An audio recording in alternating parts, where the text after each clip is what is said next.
This 4-year-old beggar girl finds a millionaire being forced to drink gasoline by a Mexican criminal. But she appears at the last moment and does something shocking. Comment and rate my story from 0 to 10. Your opinion is very important. And subscribe to my channel to support my work. I'm counting on your help. The screams slice through the muggy afternoon air like a blade, echoing through the cobblestone streets of the historic town at precisely 3 o'clock. The 30-year-old businessman, owner of a fortune built through investments in the stock market, nearly knocked over his coffee cup as he moved away from the window of his luxury apartment.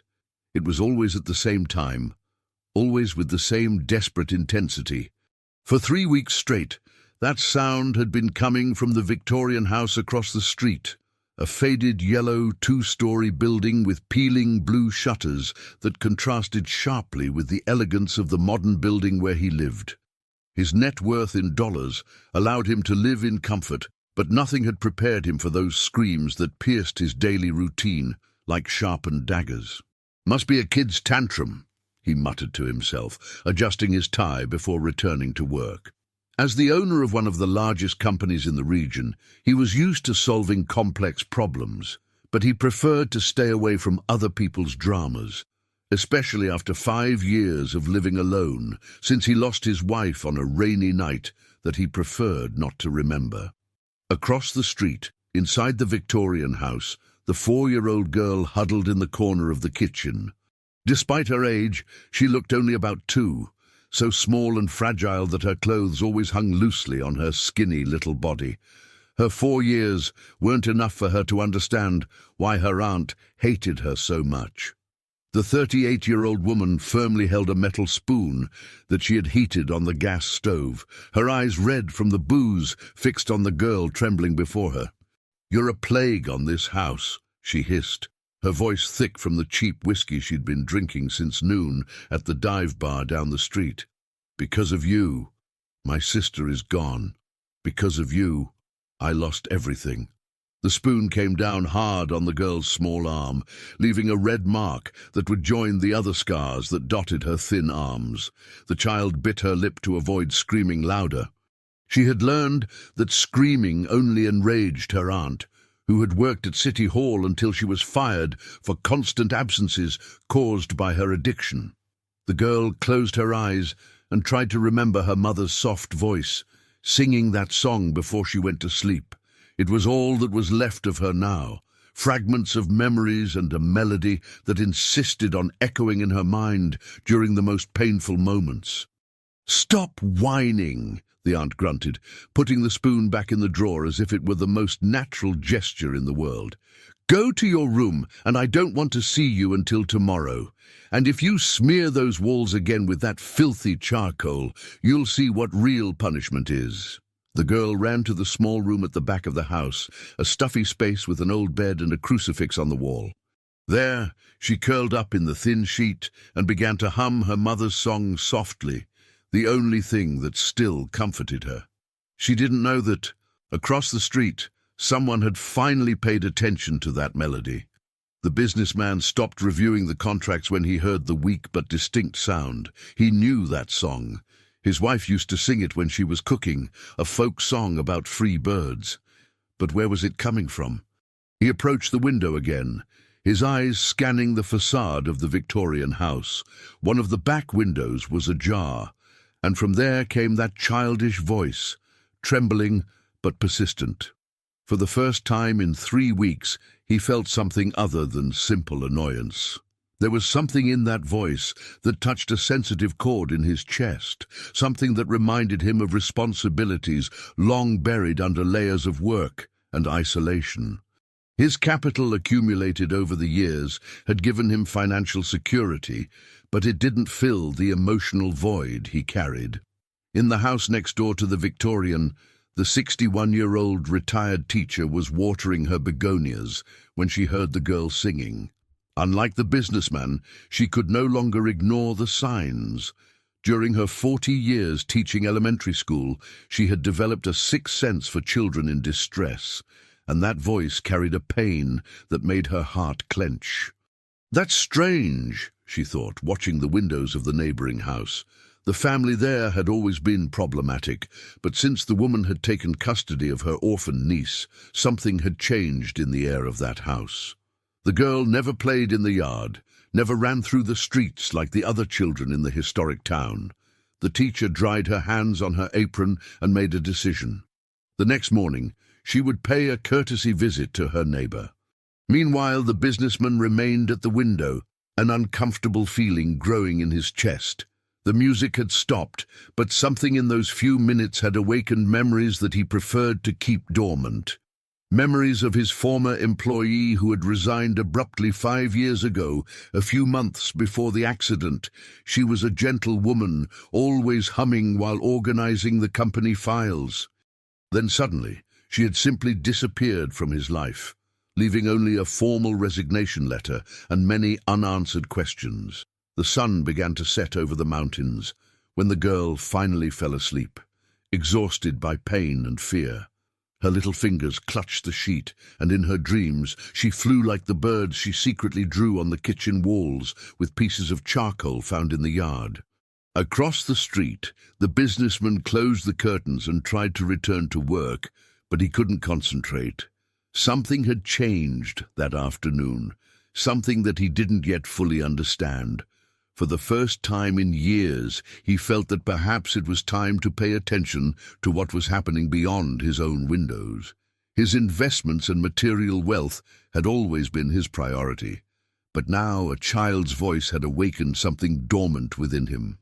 Night fell on the historic town, but the echo of that music continued to resonate in the mind of a man who had spent years running away from his emotional responsibilities. The next morning brought the aroma of fresh bread from the local bakeries and the typical bustle of the historic town, awakening for another day. The retired teacher put on her best floral dress and combed her gray hair with extra care. There was something in that child's voice that wouldn't leave her in peace, an echo of hopelessness that she recognized from her years as an educator. At 9 o'clock sharp, she knocked on the door of the Victorian house. The sound echoed through the silent interior until shuffling footsteps approached. The aunt opened the door with a swollen face and red eyes, clearly suffering the effects of the previous night's drinking. "Good morning, neighbor," said the teacher with her gentlest smile. "I've come to pay a courtesy visit. It's been so long since we've talked properly." The aunt hesitated, running her hand through her disheveled hair. "Oh, teacher, it's not a good time. The house is a mess." "Nonsense, dear. We've been neighbors for so long." The teacher took a step forward, forcing the woman to retreat. "And I'd love to meet your niece. I hear she's an adorable girl." The aunt's face hardened for a moment before forcing a weak smile. "The girl is sick. High fever. Better not get close." At that moment, a soft noise came from the kitchen, the sound of something being dragged on the floor. The teacher pricked up her ears, immediately recognizing the sound of a child trying to move silently. "Maybe I can help," the educator insisted. "I have experience with sick children. I raised 3 kids, you know how it is." "No need, no," the aunt replied quickly, blocking the entrance with her body. "I already took her to the doctor. It's just the flu. It'll pass soon." The teacher noticed the woman's nervous hands, the way she avoided eye contact, and especially the strong smell of alcohol that emanated from her, even though it was so early. All the signs she had learned to recognize during decades of dealing with troubled families. Across the street, the businessman watched the scene from his window while having breakfast. He had woken up earlier than usual, disturbed by confused dreams where a child's voice mingled with memories of his former employee. When he saw the teacher at the door of the Victorian house, a strange curiosity washed over him. His investments in cryptocurrency had done well overnight, but not even the profits could take his mind off those screams he had heard the day before. Something in his conscience, long dormant, had awakened.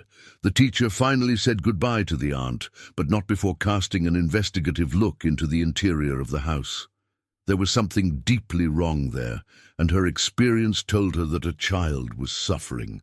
As she walked back to her house, she decided that she needed to find a way to verify her suspicions.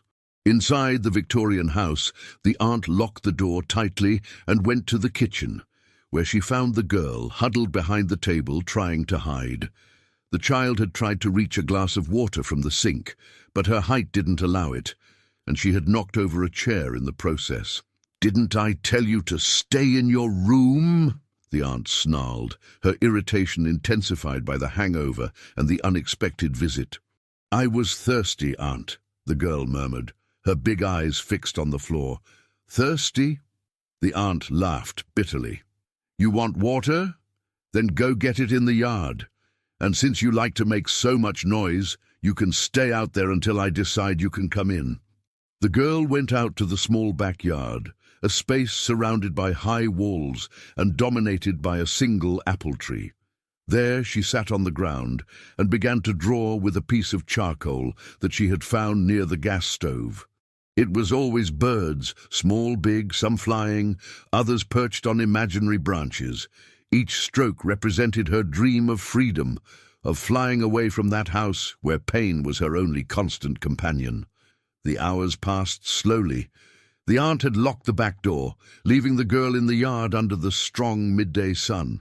The child began to feel dizzy, but she knew that knocking on the door would only result in more punishment.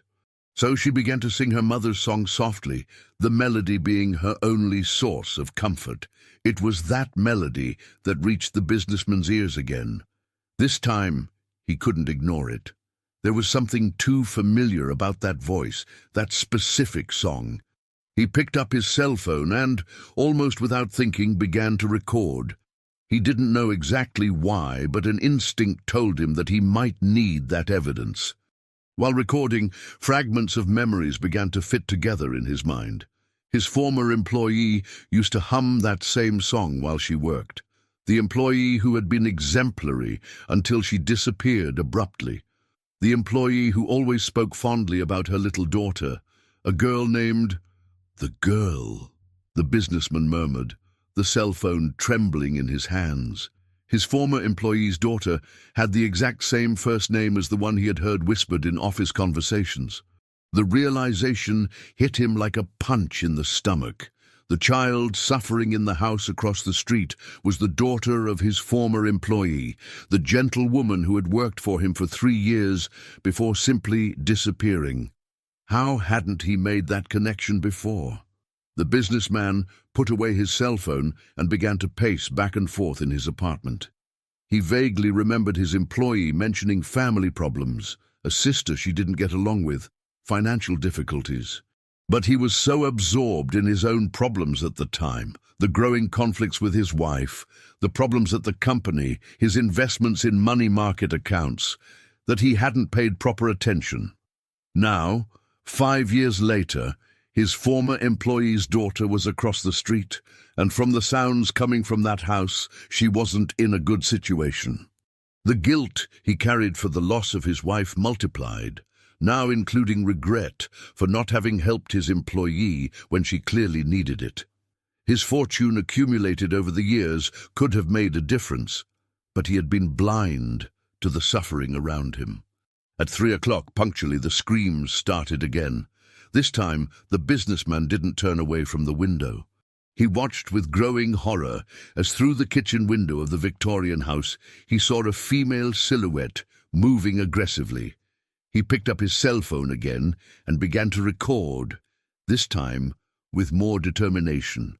What he saw through the phone screen made him nauseous. The aunt was holding something in her hands. It seemed to be a kitchen utensil, and gesticulating violently in the direction of a small figure that he could barely distinguish. The girl's screams echoed through the afternoon, and this time the businessman couldn't pretend they were just children's tantrums.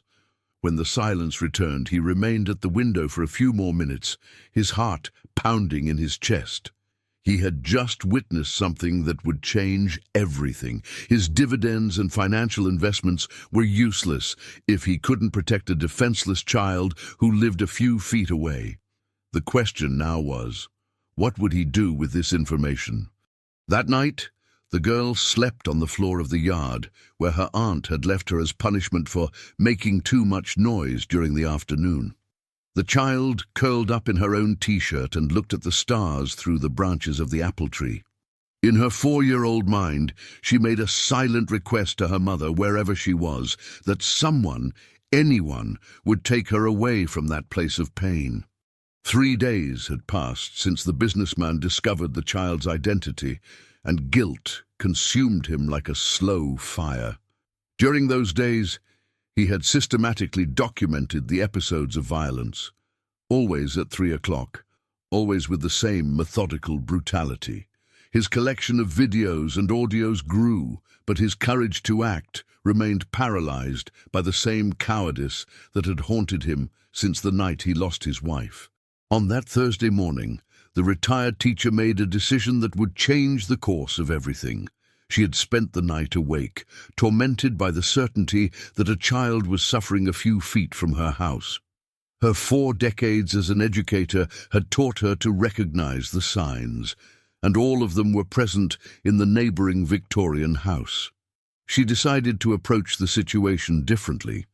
Instead of trying a new direct visit to the aunt, she opted for a more subtle strategy. At 7 in the morning, she positioned herself in the side yard of her house, the place from where she had the best view of the backyard of the Victorian house. What she saw horrified her. The girl was sitting under the apple tree, completely alone, wearing only a torn t-shirt and underwear. Her small arms were marked by obvious burns, some still red and inflamed. The child was drawing in the ground with a piece of charcoal, creating shapes that the teacher recognized as birds. "My God," the educator whispered, her hands trembling as she held the fence that separated the yards. It was worse than she imagined. Much worse. The girl looked up and saw the lady watching her. For a moment the two stared at each other in silence. Then, to the teacher's surprise, the child smiled, a weak but genuine smile, and waved shyly. "Hi, Grandma," said the girl with her tiny voice, using the affectionate term she gave to all elderly ladies. "Hi, my dear," replied the teacher, struggling to keep her voice steady. "Are you okay?" The girl glanced quickly at the windows of the house before answering. "I'm fine. I'm just drawing birdies." "That's nice. Do you like birds?" "I like them a lot. They can fly wherever they want," replied the child, her big eyes shining with a sadness that broke the teacher's heart. At that moment, the aunt's harsh voice echoed from inside the house. "Girl, where are you?" The terror that instantly took over the child's face said everything the teacher needed to know. The girl got up quickly, wiped her hands on her t-shirt, and ran into the house, but not before looking once more at the educator with an expression that screamed for help.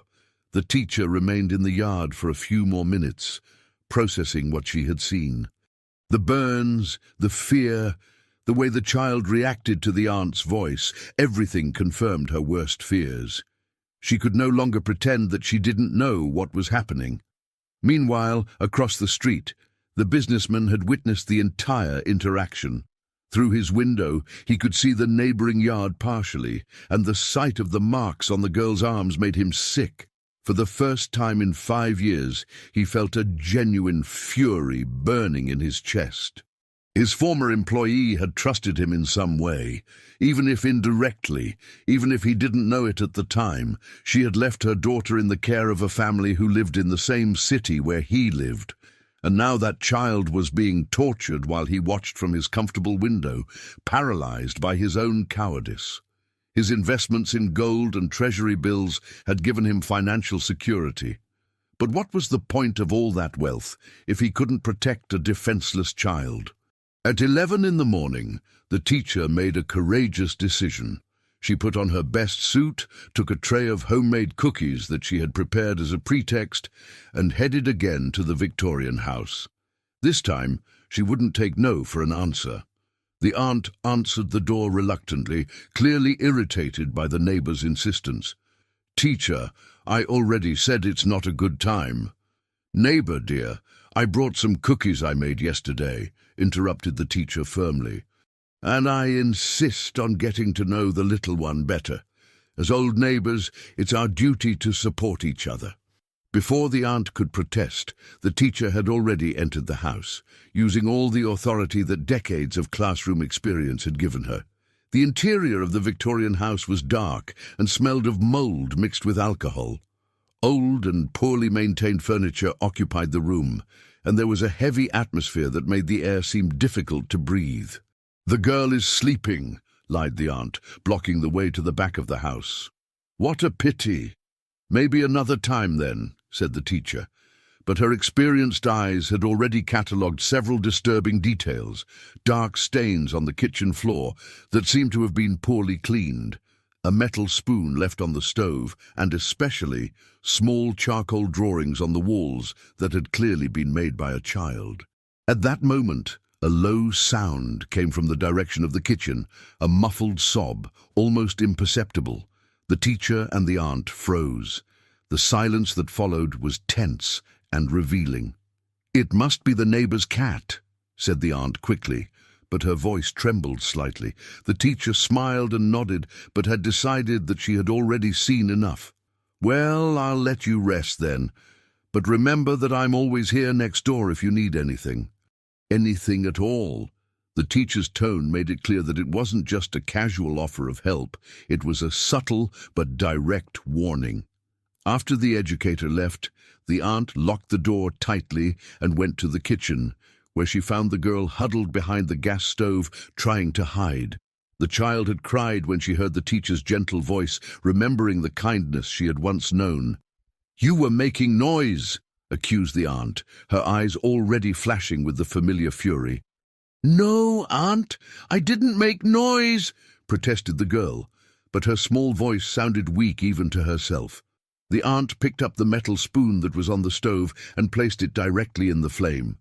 The girl recognized the ritual and began to tremble. She knew what was coming next. "You want to get attention, don't you?" hissed the aunt as the spoon heated up. "You want the neighbors to come here and ask questions. You think I don't know how to take care of you?" Across the street, the businessman had positioned his cell phone at the window and was recording again.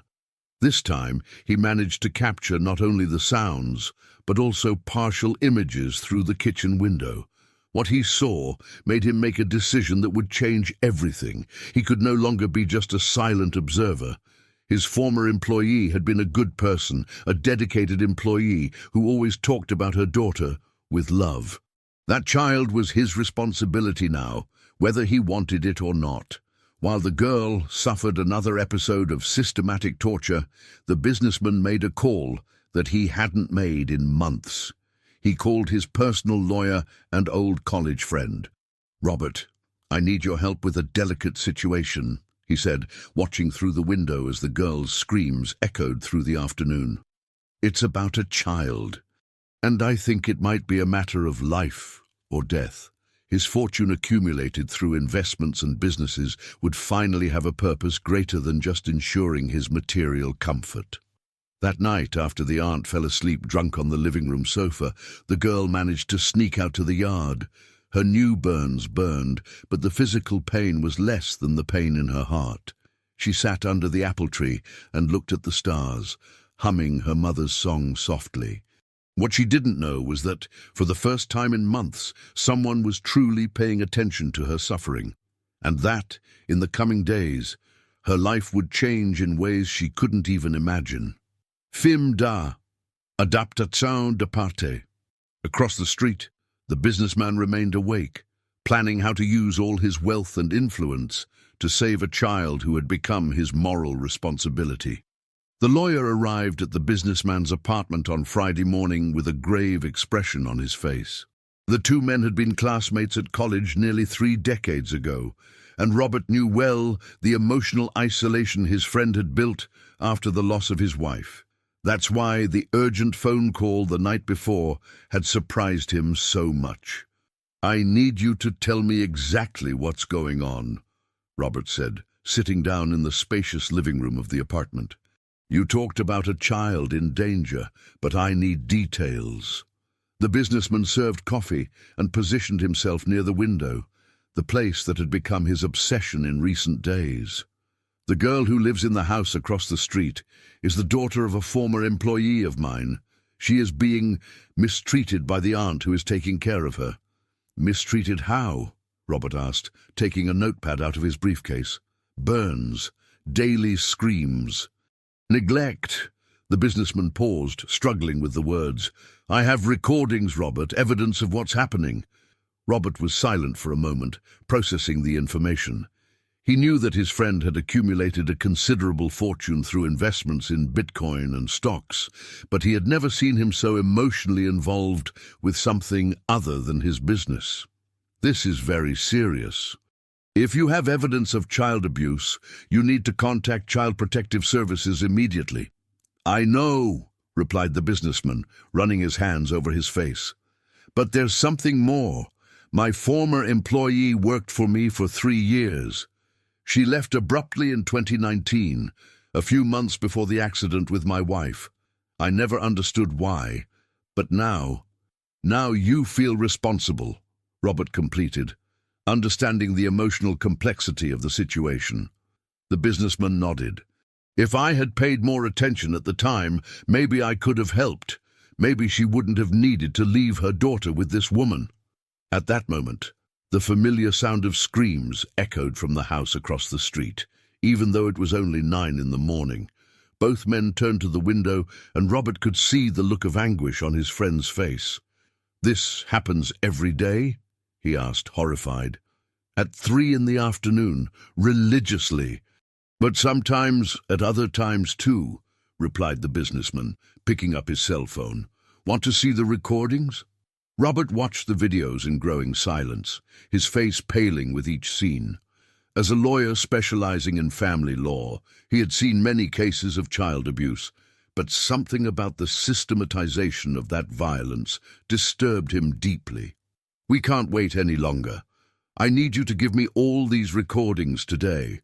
I'm going to contact Child Protective Services and the District Attorney's Office. This child needs to be removed from that house immediately. While the 2 men planned the intervention, across the street, the girl was living another day of terror. The aunt had woken up with a particularly severe hangover and discovered that there was no more alcohol in the house. Her irritation multiplied when she found new drawings of birds that the girl had made on the kitchen wall during the early morning.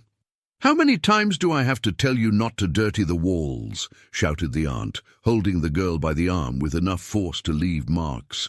You're a plague, a curse on this house. The girl tried to explain, to say that she had dreamed of her mother and that the drawings made her feel less alone, but the words were lost in sobs.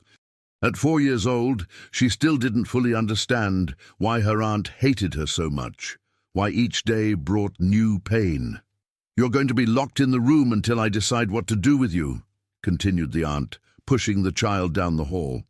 And if I hear so much as a peep, you'll experience a punishment you've never experienced before.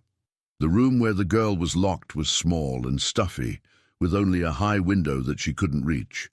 There, she huddled in the corner and began to sing her mother's song softly, the melody being her only source of comfort, in a world that seemed to have forgotten that she existed.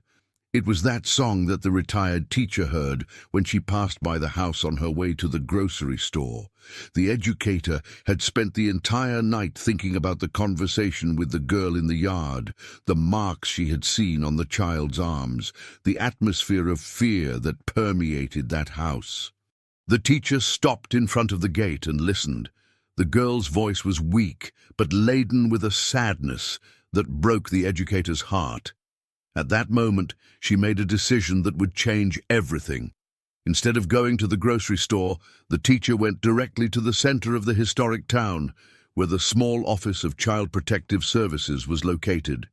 She knew the counselor well, a former student of hers who had dedicated herself to the protection of vulnerable children. Anna, I need to talk to you about a very serious situation, said the teacher, entering the office without ceremony. The counselor looked up from the papers she was analyzing.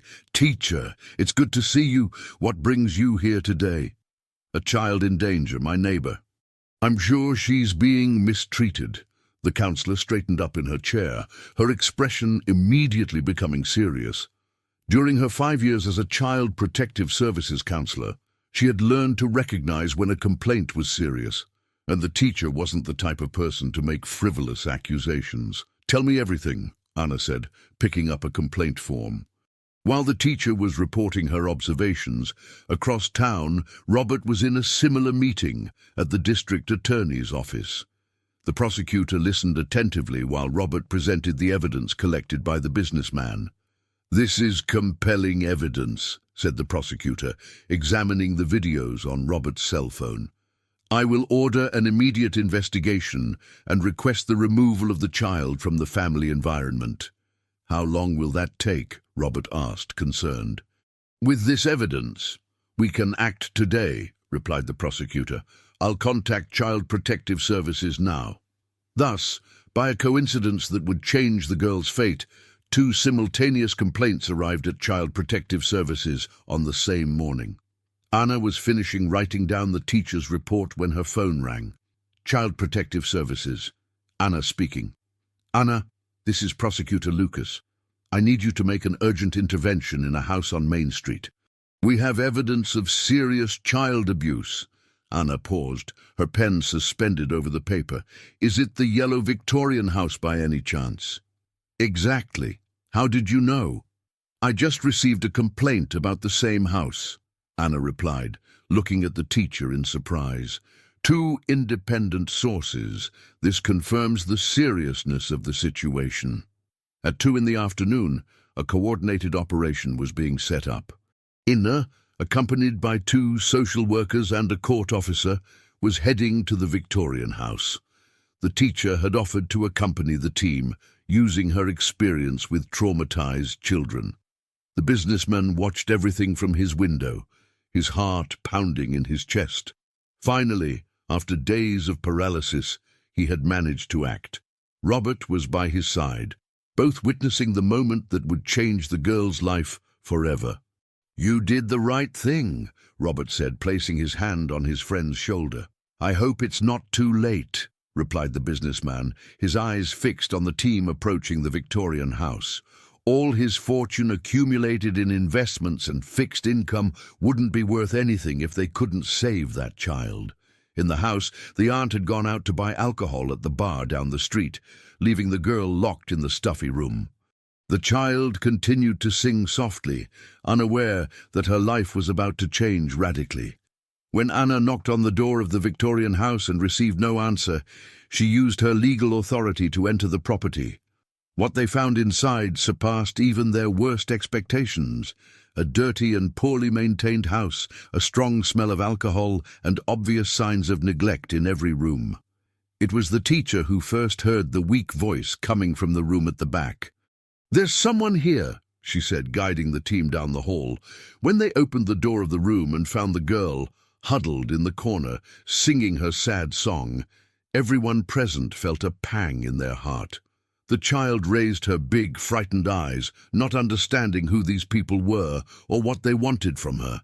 "Hi, my dear," said Anna, crouching down to be at the child's height. "My name is Anna. We've come to help you." The girl looked at the teacher, recognizing the gentle lady who had talked to her in the yard. A glimmer of hope shone in her eyes, but it was quickly replaced by fear. "Aunt's going to be mad," she whispered.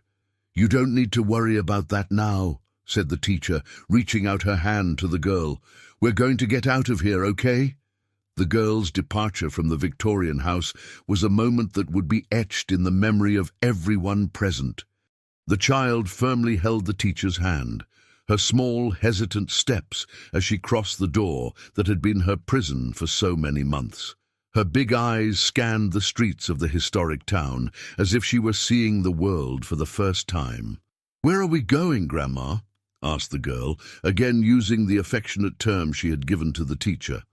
"To a safe place, my dear," replied the educator, gently squeezing the child's little hand. "A place where no one will hurt you anymore."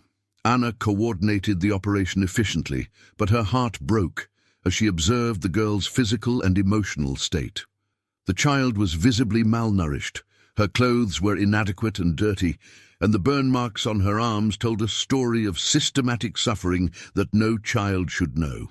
Across the street, the businessman watched the scene through his window, a mixture of relief and anxiety consuming his chest.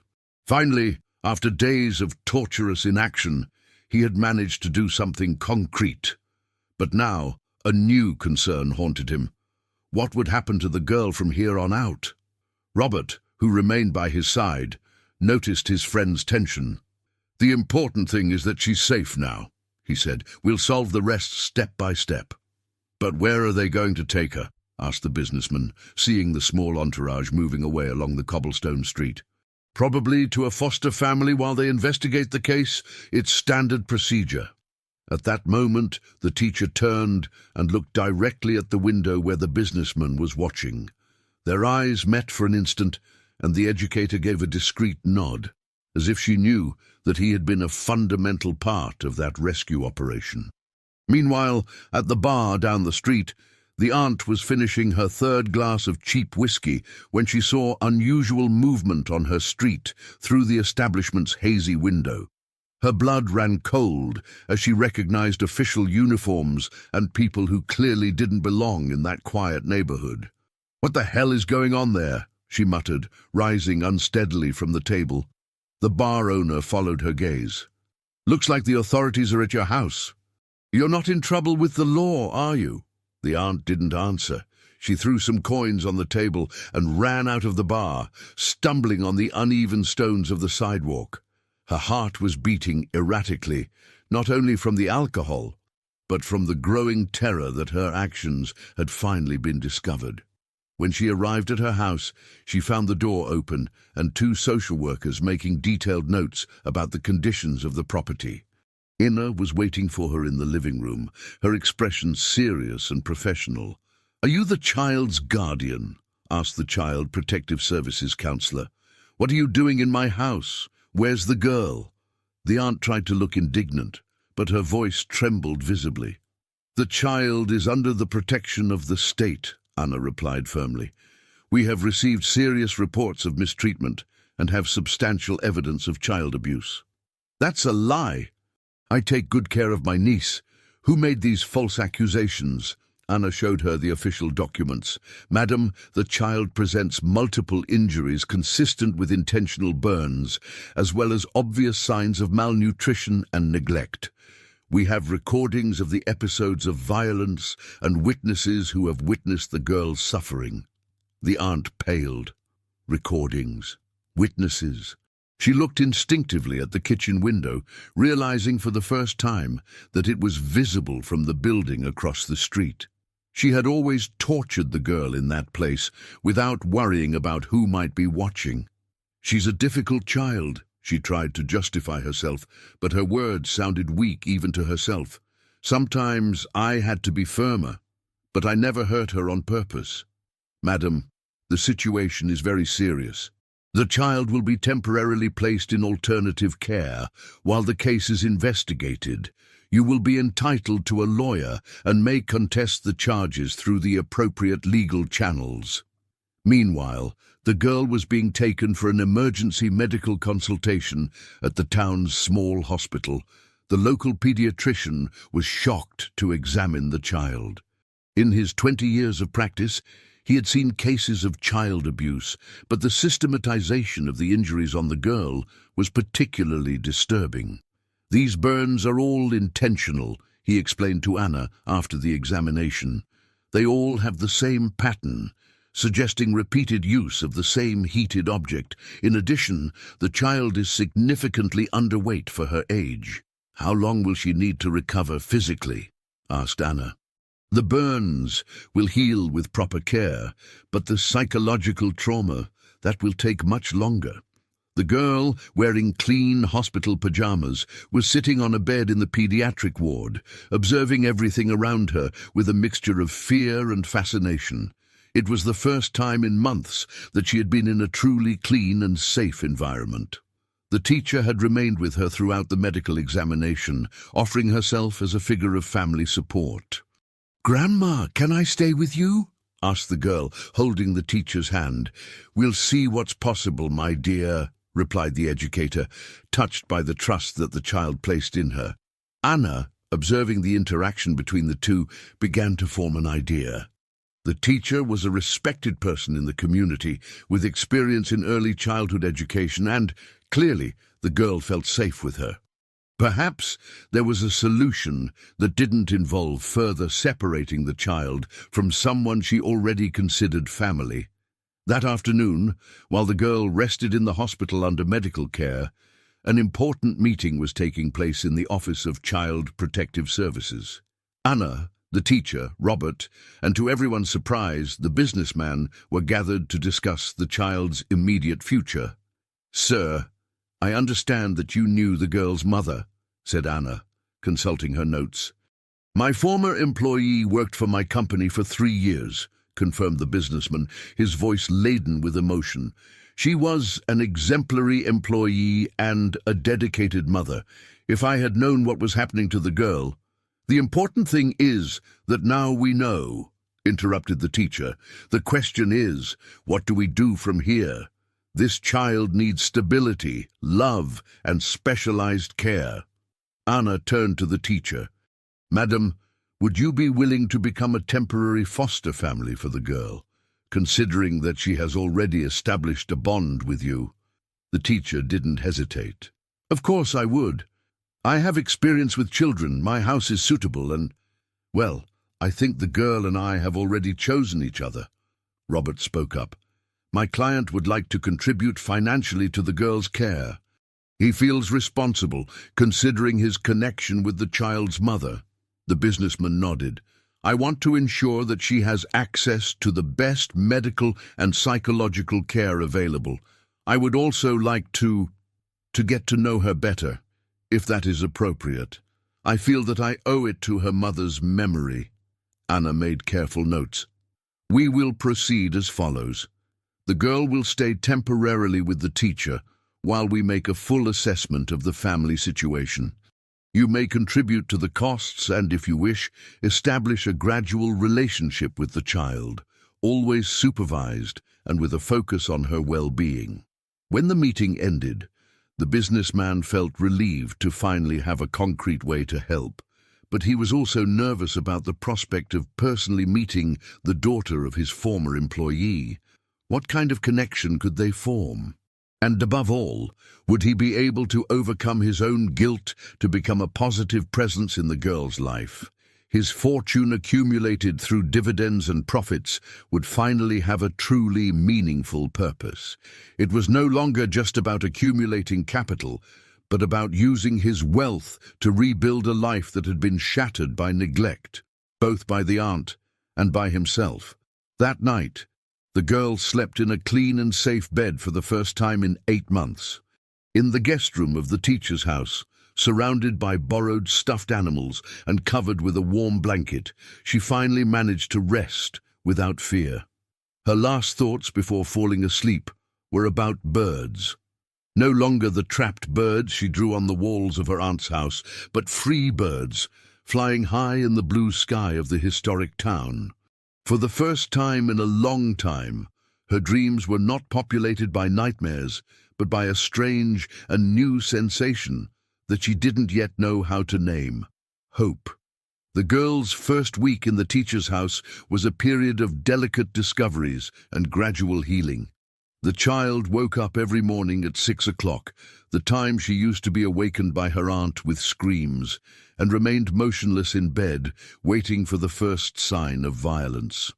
When she realized that there was only silence and the aroma of fresh coffee coming from the kitchen, a shy relief took over her small heart. The teacher, with her decades of experience dealing with traumatized children, knew that recovery would be slow. She established a gentle routine: breakfast at the kitchen table lit by the sun, then free time in the flowery yard, and always a lot of patience with the sudden silences and the tremors that still afflicted the girl. "Good morning, my little flower," the educator said every morning, using a gentle tone that made the child's eyes fill with tears, not of pain, but of an emotion that she had almost forgotten existed. On the third day, something extraordinary happened. The girl was in the teacher's yard, watching a hummingbird that was visiting the red flowers in the garden, when she began to hum her mother's song softly. But this time, for the first time in months, her voice was not muffled by fear. The teacher, who was watering the nearby plants, stopped to listen. It was a beautiful melody, full of longing, but also of hope. When the girl finished, she looked at the educator with an expression almost surprised at herself. "My mother used to sing that song," she said, her voice still weak but firmer than before. "She was a mother who loved you very much," replied the teacher, crouching down next to the child. "And I'm sure she would be very happy to know that you're safe now." It was at that moment that the businessman appeared at the gate. He had been gathering courage to make that visit for 3 days, always finding an excuse to postpone it. Robert had arranged the meeting with the teacher, explaining that it would be important for the girl's healing process to meet people who had loved her mother. The girl hid behind the teacher when she saw the tall, well-dressed man approaching. The businessman stopped a few feet away, noticing the fear in the child's eyes. His investments in real estate funds had given him material comfort, but no amount of money had prepared him for that moment. "Hi, little one," he said softly, crouching down to be closer to her height. "My name is, well, you can call me Uncle. I knew your mommy." The girl's eyes widened. It had been so long since anyone had talked about her mother that she had begun to wonder if her memories were real or just dreams. "You knew my mother?" she asked, timidly coming out from behind the teacher. "Yes, I knew her. She worked with me and she always talked about you very fondly. She said you were the most important thing in her life." The girl processed this information in silence for a few moments. Then, to everyone's surprise, she took a step towards the businessman. "She sang a song to me," she said. "Grandma said she loved me very much." "Your mother loved you more than anything in the world," confirmed the businessman, feeling an intense emotion rise in his throat. "And she would be very proud to see how brave you are." During the following weeks, the businessman began to visit the girl regularly. Always accompanied by the teacher and always respecting the child's rhythm, he gradually became a familiar and comforting presence in her new life. It was during one of these visits that something happened that changed everything. The girl was playing in the yard with some toys that the businessman had brought. Not expensive or extravagant toys, but simple things like crayons and paper, which she used to draw her favorite birds. "Uncle," she said. She had started calling him that spontaneously. "Can you tell me more things about my mother?" The businessman sat on the ground next to her, something he had never imagined doing before. Film d'adaptation de parte. His passive income and net worth meant nothing compared to the trust that child was placing in him. "Of course, your mother was very intelligent. She organized all the important papers of my company and never made mistakes." "Was she pretty?" asked the girl, drawing what appeared to be a woman next to a bird. "She was very pretty, and she had a smile just like yours when you're happy." The girl smiled, and the businessman realized that it was the first time he had seen that child truly happy. The smile lit up her whole face, transforming her completely. "Uncle, can you be my daddy now?" she asked suddenly, with the cruel innocence that only children possess. The question struck the businessman like lightning. He looked at the teacher, who was watching the scene with tears in her eyes, and then at the girl, who was staring at him with a hope so pure that it made his heart break and mend at the same time. "Honey, my dear," he began, choosing his words carefully, "I can't be your daddy, because you already had a daddy who loved you very much. But I can be someone who takes care of you, who protects you, and who will always be here when you need me." The girl considered this for a moment. "Like a real uncle?" "Exactly like a real uncle." That night, after the girl fell asleep, the teacher and the businessman talked at length on the porch of the house. The educator had noticed the transformation not only in the child, but also in the businessman. He had exchanged his formal suits for more casual clothes during the visits.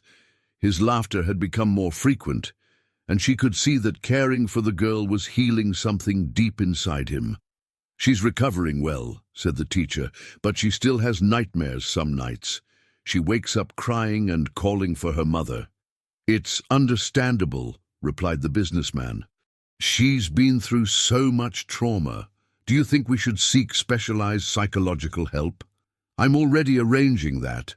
I know an excellent child psychologist in the next town. She can come here a few times a week." "I'll pay all the costs," said the businessman immediately. His financial assets would finally have a purpose that went beyond the simple accumulation of wealth. "Can I ask you something?" said the teacher after a moment of silence. "Of course. Why do you feel so responsible for the girl? I know you knew her mother, but there's something more, isn't there?" The businessman was silent for a long time, looking at the stars that shone over the historic town. Finally, he spoke. "When my employee resigned, I was going through a very difficult period in my marriage. My wife and I argued constantly. I was focused only on my problems, on my business, on my stock investments. She tried to talk to me a few times. She seemed worried about something, but I was so absorbed in my own issues that I didn't pay attention." He paused, his voice choked with emotion. "If I had been a better boss, a better human being, maybe she would have felt comfortable telling me about her difficulties. Maybe I could have helped, prevented her from needing to leave her daughter with her sister." "You can't blame yourself for that," said the teacher softly. "I can. And I'll carry that guilt forever. But now I have a chance to do something right, to honor her memory by taking care of her daughter." That night, the businessman made a decision that would change not only his life, but also the girl's future. He would contact Robert the next morning to discuss the possibility of becoming officially responsible for the child, along with the teacher. His fortune, built through profitability and compound interest, had finally found its true purpose, not only ensuring his own comfort, but rebuilding a life that had been shattered by neglect and pain. Meanwhile, in the guest room, the girl slept peacefully for the first time in her life. In her dreams, she flew with the birds she drew, but now she wasn't flying to escape. She was flying for pure joy, knowing that there were people who loved her waiting when she came home. 2 weeks after the conversation on the porch, the girl had transformed into an almost unrecognizable child. Her hair, which had always been dirty and tangled, now shone under the teacher's loving care. Her cheeks had gained color, her eyes had recovered the natural sparkle of childhood, and she had begun to talk more, sharing small stories and asking curious questions about the world around her. On that Tuesday morning, something unexpected happened. The girl was drawing at the kitchen table when she asked the teacher, "Grandma, why did Aunt hurt me?" The question caught the educator off guard. She had prepared for this moment, talking with the child psychologist about how to address the trauma when the child was ready to talk about it. "My dear," said the teacher, sitting down next to the child, "some adults get very sad and angry with life, and sometimes they hurt other people, especially little children like you. But that didn't happen because you did anything wrong." "I did do something wrong," insisted the girl, her voice becoming small. "Aunt always said I was a plague, that because of me, Mommy left." The teacher felt her heart clench. "Honey, look at me," she said, gently holding the child's face. "Your mommy didn't leave because of you. Your mommy loved you more than anything in the world. And you were never, never a plague. You are a blessing." At that moment the doorbell rang. It was the businessman, arriving for his daily visit. When he entered the kitchen and saw the girl with red eyes, he immediately worried. "What happened?" he asked, crouching next to her chair. "The girl was telling me about her feelings," explained the teacher. The child looked at the businessman with a serious expression beyond her 4 years. "Uncle, Aunt said I killed my mother. Is it true?" The question was like a punch in the businessman's stomach. He closed his eyes for a moment, gathering strength to answer in the gentlest way possible. All his investments in Bitcoin and gold hadn't prepared him for a moment like that. "Honey, listen carefully to what I'm going to tell you," he began, his voice firm but caring. "Your mother passed away because she got sick, very sick. It had nothing to do with you. And wherever she is now, she is proud of the brave girl that you are." "But if I hadn't been born, wouldn't she have gotten sick?" insisted the girl. "If you hadn't been born, your mother would never have known true happiness," replied the businessman. "She told me that you were the light of her life, the reason why she smiled every day." The girl processed these words in silence. Then something unexpected happened. She got up from the chair and hugged the businessman, a tight and desperate hug from a child who had finally found a safe harbor. "I like you, Uncle," she murmured against his chest. "I like you very much too," he replied, his voice choked with emotion. That afternoon, while the girl was playing in the yard, the teacher and the businessman received an unexpected visit. Anna, from Child Protective Services, arrived with a worried expression on her face. "We need to talk," she said, sitting down in the living room. "I received news about the girl's aunt." "What happened?" asked the teacher, immediately alert. "She is contesting the removal of the child's custody. She got a lawyer and is claiming that the accusations are unfounded, that she was the victim of a conspiracy of neighbors." The businessman stood up abruptly. "That's impossible. We have recordings, medical evidence, witnesses." "I know," said Anna, trying to calm him. "And our evidence is solid, but the legal process can extend for months. During that period, there is the possibility that a judge will order supervised visits." The idea of the girl having to see the aunt again made the teacher's blood run cold. "She can't be exposed to that. She's barely started to recover." "There's something else," continued Anna. "The aunt's lawyer is questioning the suitability of the current arrangement. They are arguing that the girl should be in a traditional family, not with a single retired lady." "That's ridiculous," protested the businessman. "The teacher has given the child more love and care in 2 weeks than she received in 8 months with her aunt." "I completely agree," said Anna, "but we need to prepare for this legal battle. You need a strong lawyer." "Robert is excellent," said the businessman immediately. "He will represent us." It was at that moment that the girl ran into the room, interrupting the serious conversation of the adults. She was holding a drawing she had made in the yard. "Look," she said, showing the paper. "I drew our family." The drawing showed 3 figures: a grey-haired woman who clearly represented the teacher, a tall man who was the businessman, and between them a small girl smiling. Everyone was holding hands, and there were colourful birds flying around them. Anna observed the drawing with professional interest. "Honey, can you tell me about your drawing?" "It's Grandma, Uncle, and me," explained the girl. "We're a family, and the birdies are happy because nobody hurts them." "And where are you in the drawing?" asked Anna. "In the middle," replied the child, as if it were obvious. "Because they take care of me on both sides." After Anna left, the businessman stayed at the teacher's house until late, the 2 adults discussing strategies to protect the girl from a possible prolonged legal battle. "There's something I need to tell you," said the businessman finally. "I talked to Robert about the possibility of adoption." The teacher raised her eyes, surprised. "Adoption?" "A joint adoption," he explained. "The 2 of us, as a permanent foster family. Robert said that cases like this are rare, but possible, especially considering the unique circumstances of the situation." "That would mean," began the teacher. "It would mean that we would become legally responsible for the girl, forever. She would have a stable home, resources for education and health, and above all, people who love her unconditionally." The teacher was silent for a long moment, processing the proposal. Her eyes filled with tears, not of sadness, but of a deep emotion that she had never experienced. "And are you sure that's what you want? Raising a child is not something temporary. It's a lifelong commitment." "I'm absolutely sure," he replied without hesitation. The girl has already changed my life in ways I didn't even imagine were possible. She has given me a purpose that I had lost a long time ago. My fortune accumulated through investments and bonds has finally found its true meaning. And if her mother didn't approve? Asked the teacher, thinking about the woman who had worked for the businessman. The businessman thought carefully before answering.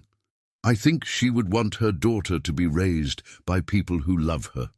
And I believe she would know that we are doing this out of love, not out of guilt or obligation. That night, after the girl fell asleep, the teacher entered the room to check if she was okay. The child slept peacefully, hugging a teddy bear that the businessman had brought. On her nightstand was the drawing of the family that she had made, as if it were her most precious treasure. My little warrior, whispered the teacher, adjusting the blanket. You don't know it yet, but you have 2 people willing to move mountains to protect you. Across town, in his luxurious apartment, the businessman looked out the same window from where he had observed the girl's suffering months ago. But now, instead of guilt and paralysis, he felt determination and hope. It didn't matter what the aunt and her lawyer tried to do, he and the teacher would fight with all their strength to ensure that the girl never knew fear and pain again. His net worth in dollars and euros would be used not for ostentation, but to give that extraordinary child everything she deserved: love, security, and a real family. The legal battle began 3 weeks later, and with it came a discovery that no one expected. Robert had spent days investigating the aunt's background when he found information that completely changed the course of the case.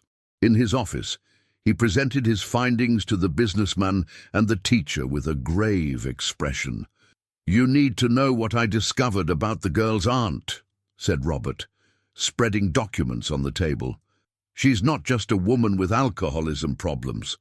There's something much more serious here. What do you mean? Asked the businessman, leafing through the papers. The aunt was fired from City Hall not only for absences, but for suspected embezzlement of funds earmarked for children's social programs. She was never formally charged because the evidence mysteriously disappeared, but the internal records show an ongoing investigation. The teacher paled. She was stealing money intended for children. Apparently, yes. And there's more, continued Robert.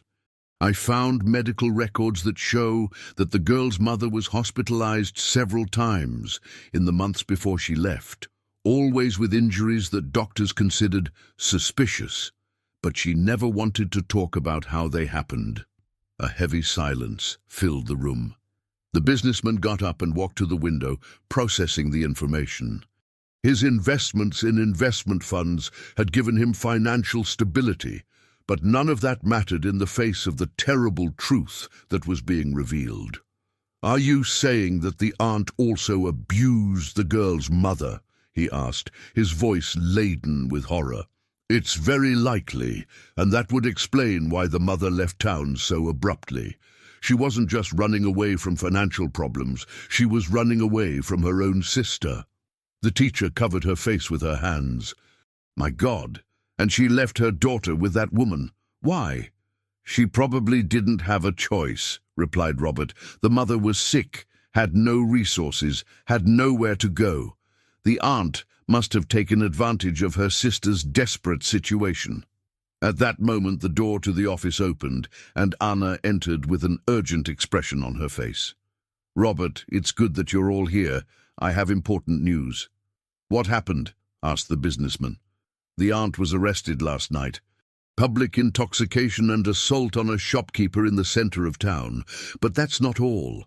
Anna paused, taking a deep breath. During the arrest, she made some disturbing statements about the girl. What kind of statements? Asked the teacher, fearing the response.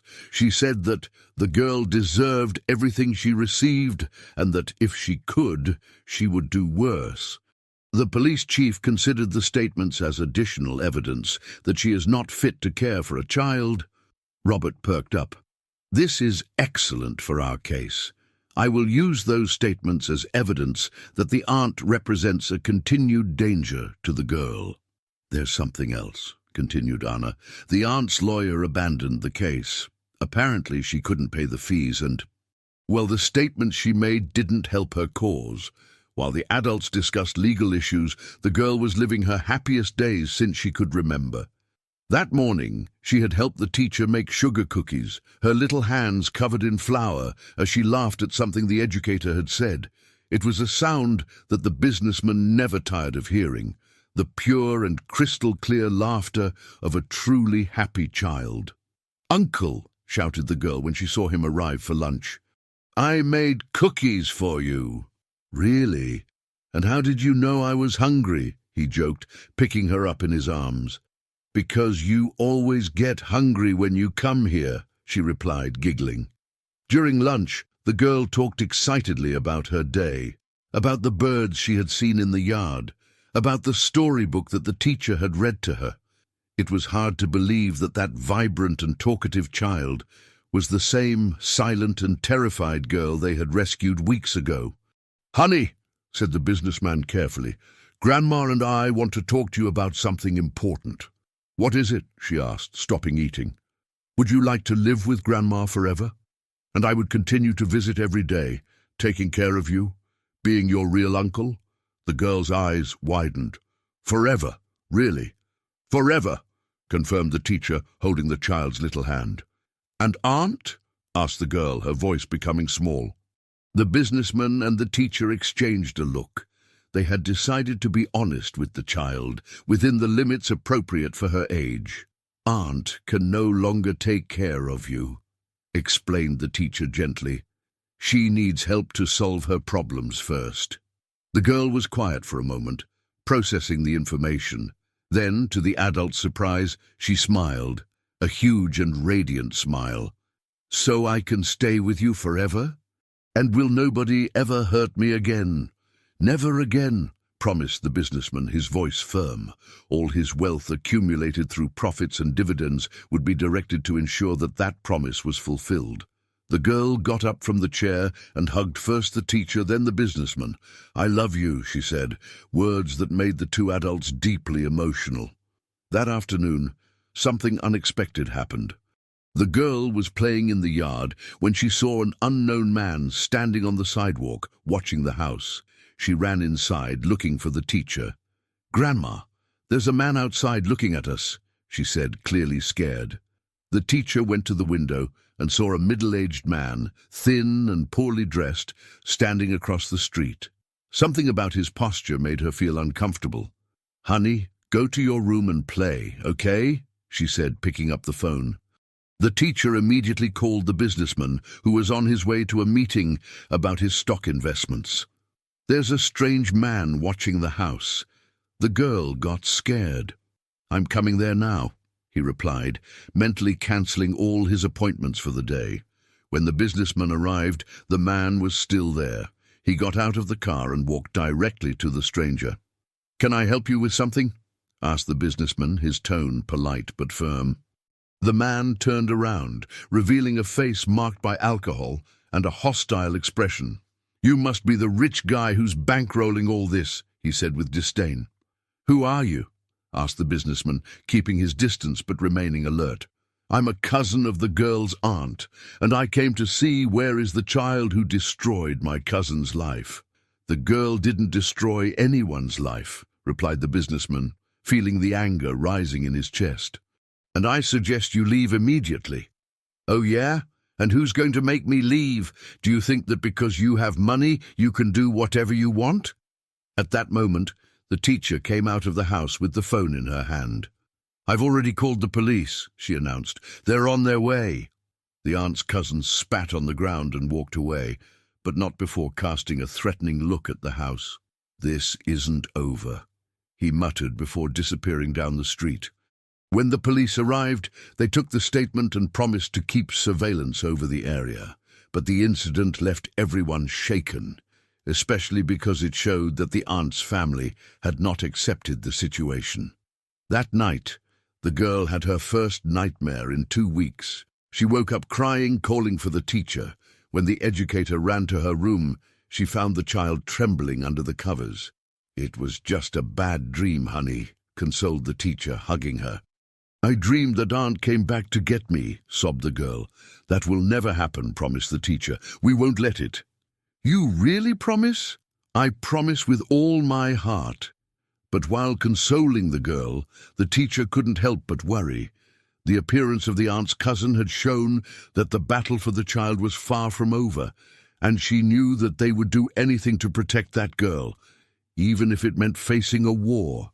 The businessman, informed about the child's nightmare, made a decision in the early morning. His assets and accumulated capital would be used not only to ensure the best education and medical care for the girl, but also to hire adequate security. No amount would be too high to protect his former employee's daughter. The following days brought a constant tension that hung over the teacher's house like a dark cloud. The aunt's cousin had returned twice more, always keeping far enough away to not be considered trespassing, but clearly intimidating. The businessman had hired a discreet security guard to watch over the area, using part of his income from cryptocurrency investments, but the sense of threat remained. The girl, with her childish sensitivity sharpened by past trauma, sensed that something was wrong. Her smiles became less frequent, and she began to cling more to the teacher, especially when they left the house.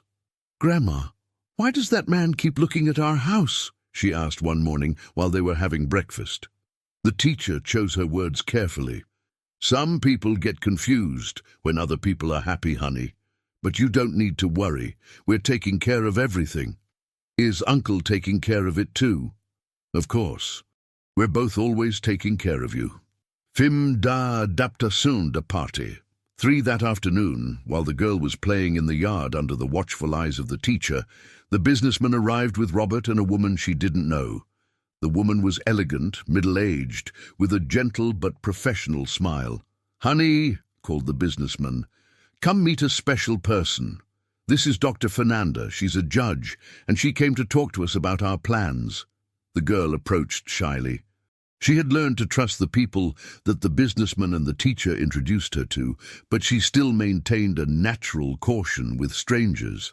"Hi, honey," said Dr. Fernanda, crouching down to be at the child's height. "Can I ask you some questions?"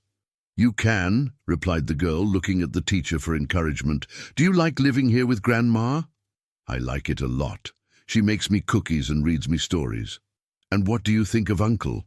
"He's very good. He brought me toys and always plays with me, and he knew my mother." Dr. Fernanda smiled. "Do you feel safe here?" "I do. Nobody hurts me here." The conversation continued for a few minutes with simple questions that allowed the judge to assess the girl's emotional well-being and her adaptation to her new home. When she finished, she joined the adults in the living room for a more serious conversation. "From my preliminary assessment," said Dr. Fernanda, "the child is visibly well-adjusted and happy in this environment. Robert showed me all the evidence in the case, and I believe you have a solid basis for the adoption process." "How long will that take?" asked the businessman, thinking about how his financial assets could speed up the process. "Normally, cases like this take between 6 months and a year. But considering the special circumstances and the documented history of abuse, I can expedite the process." The teacher sighed with relief. "And what about the aunt's cousin? Can he try something?" "The cousin has a minor but significant criminal record," replied the judge, "mostly related to alcohol. I don't think he has a legal basis to contest, but I will issue a preventative restraining order." That night, after the girl fell asleep, the businessman stayed for dinner with the teacher. It was something that had become routine in recent weeks. The two discussing the child's care, planning her future, and gradually developing a partnership that went beyond shared responsibility. "Can I ask you something personal?" said the teacher while they were washing the dishes together. "Sure. Do you miss the life you had before? The freedom, the tranquility?" The businessman thought about the question, remembering how he used to spend his evenings alone, checking his net worth and planning new investments. You know, I thought I had a full life before, work, money, comfort, but now I realize that I was just existing. The girl gave me a purpose that I didn't even know I needed. And aren't you scared of all this responsibility? I am, he admitted. But it's a different fear than I felt before. Before I was afraid of getting involved, of committing, of suffering again. Now I'm afraid of not being good enough for her, of failing when she needs me. That means you're already committed, observed the teacher with a smile. 2 days later, the situation took an unexpected turn. The girl was playing in the yard when she saw the aunt's cousin approaching the gate again. This time, however, he wasn't just watching. He was clearly heading towards the house. "Grandma!" shouted the girl, running inside. "The bad man is coming!" The teacher immediately called the security guard that the businessman had hired, but the cousin was already knocking on the door forcefully. "Open this door!" he shouted. "I want to talk to you." "Go away!" replied the teacher through the locked door. "You have a restraining order. I'm not leaving until we talk. That girl belongs to our family." The girl was trembling behind the teacher when they heard the sound of glass breaking. The cousin had broken a side window of the house and was trying to get in. It was at that moment that the businessman arrived, having been alerted by the security guard. He found the cousin half inside the house, shouting about family rights and threatening to take the girl by force. "Get out of my house now," ordered the businessman, positioning himself between the intruder and the child. "Your house? This is the house of the girl who destroyed my family. The only person who destroyed anything here was your cousin, torturing an innocent child." The cousin advanced towards the businessman, but at that moment the security guard and 2 police officers arrived simultaneously. The situation was controlled quickly, with the man being arrested for trespassing and violating a court order. But the damage was done. The girl had witnessed another scene of violence, and all the progress of the past few weeks seemed threatened.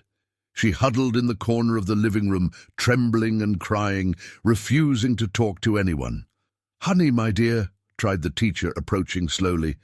"It's okay now. The bad man is gone. He'll be back," sobbed the girl. "They always come back, like Aunt always came back." The businessman knelt down beside her. "Honey, look at me. That man won't bother you anymore, I promise." "You can't promise that," she said, her voice small but laden with painful wisdom. "Nobody can." It was a moment of brutal clarity for both adults. They realized that despite all the love and care they offered, the girl would carry forever the scars of the trauma she had lived through. Healing would be a long process, with relapses and challenges that they didn't even imagine. That night, the child psychologist paid an emergency visit. After talking to the girl for an hour, she met with the businessman and the teacher. "Today's incident was a powerful trigger," she explained. "The child relived the fear and the feeling of helplessness she felt with the aunt. It will take some time for her to feel safe again." "What can we do?" asked the teacher, clearly shaken.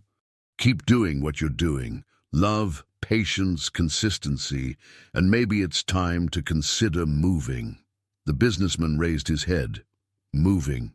This house, as welcoming as it is still too close to the places where the girl suffered. A move to a completely new environment could help her build genuinely safe memories." That night, after the girl finally fell asleep in the teacher's room, she had refused to sleep alone. The 2 adults talked late about that possibility. "Would you sell this house?" asked the businessman. "If it's best for the girl, yes," replied the teacher without hesitation. "This house is just a place. Our family is what matters." "Our family," repeated the businessman, liking the sound of the words.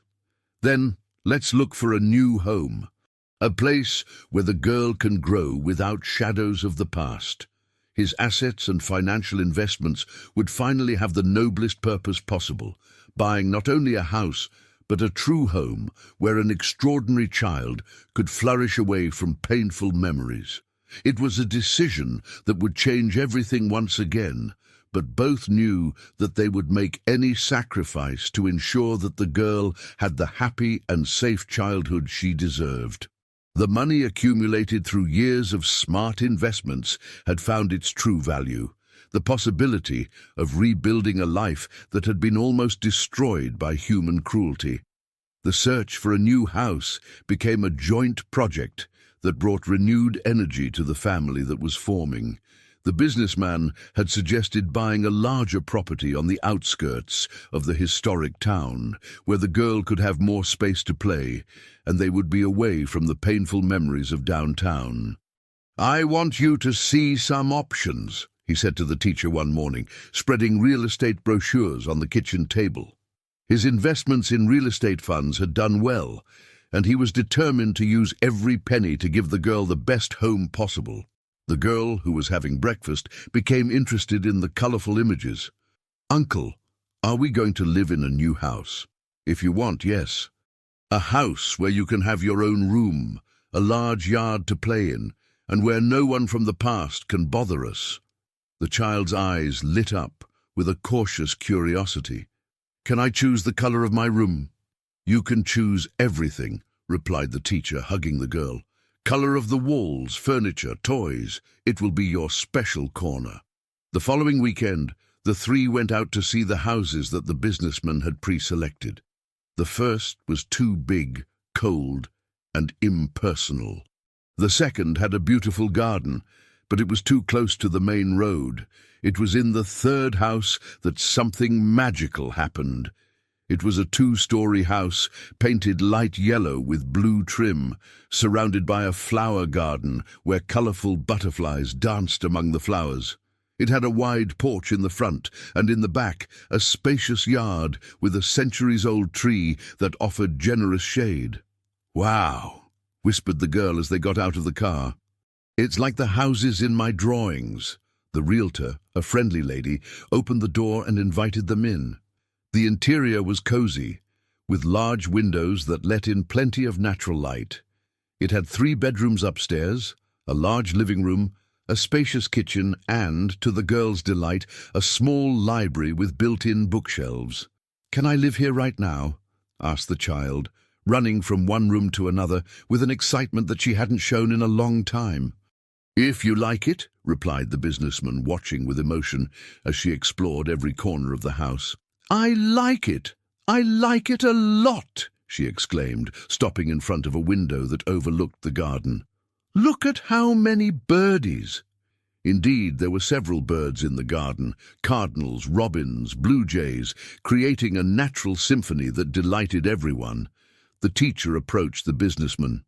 "This is the right house," she said softly. "You can feel the positive energy of the place." "I can indeed," he agreed. "I'll make an offer today." 3 weeks later, while the purchase papers were being finalized, something unexpected happened. Robert called the businessman urgently on a Thursday morning. "I need you to come to my office immediately. Bring the teacher too. It's about the girl." "What happened?" asked the businessman, his heart racing. "I prefer to explain in person, and maybe it's better to leave the girl with someone you trust today." The teacher left the child with a dear neighbor who always helped when needed, and followed the businessman to Robert's office. When they arrived, they found Anna also present, with a serious expression on her face. "What's going on?" asked the teacher, feeling a chill in her stomach. Robert took a deep breath. "We received information about the girl's mother." "What kind of information?"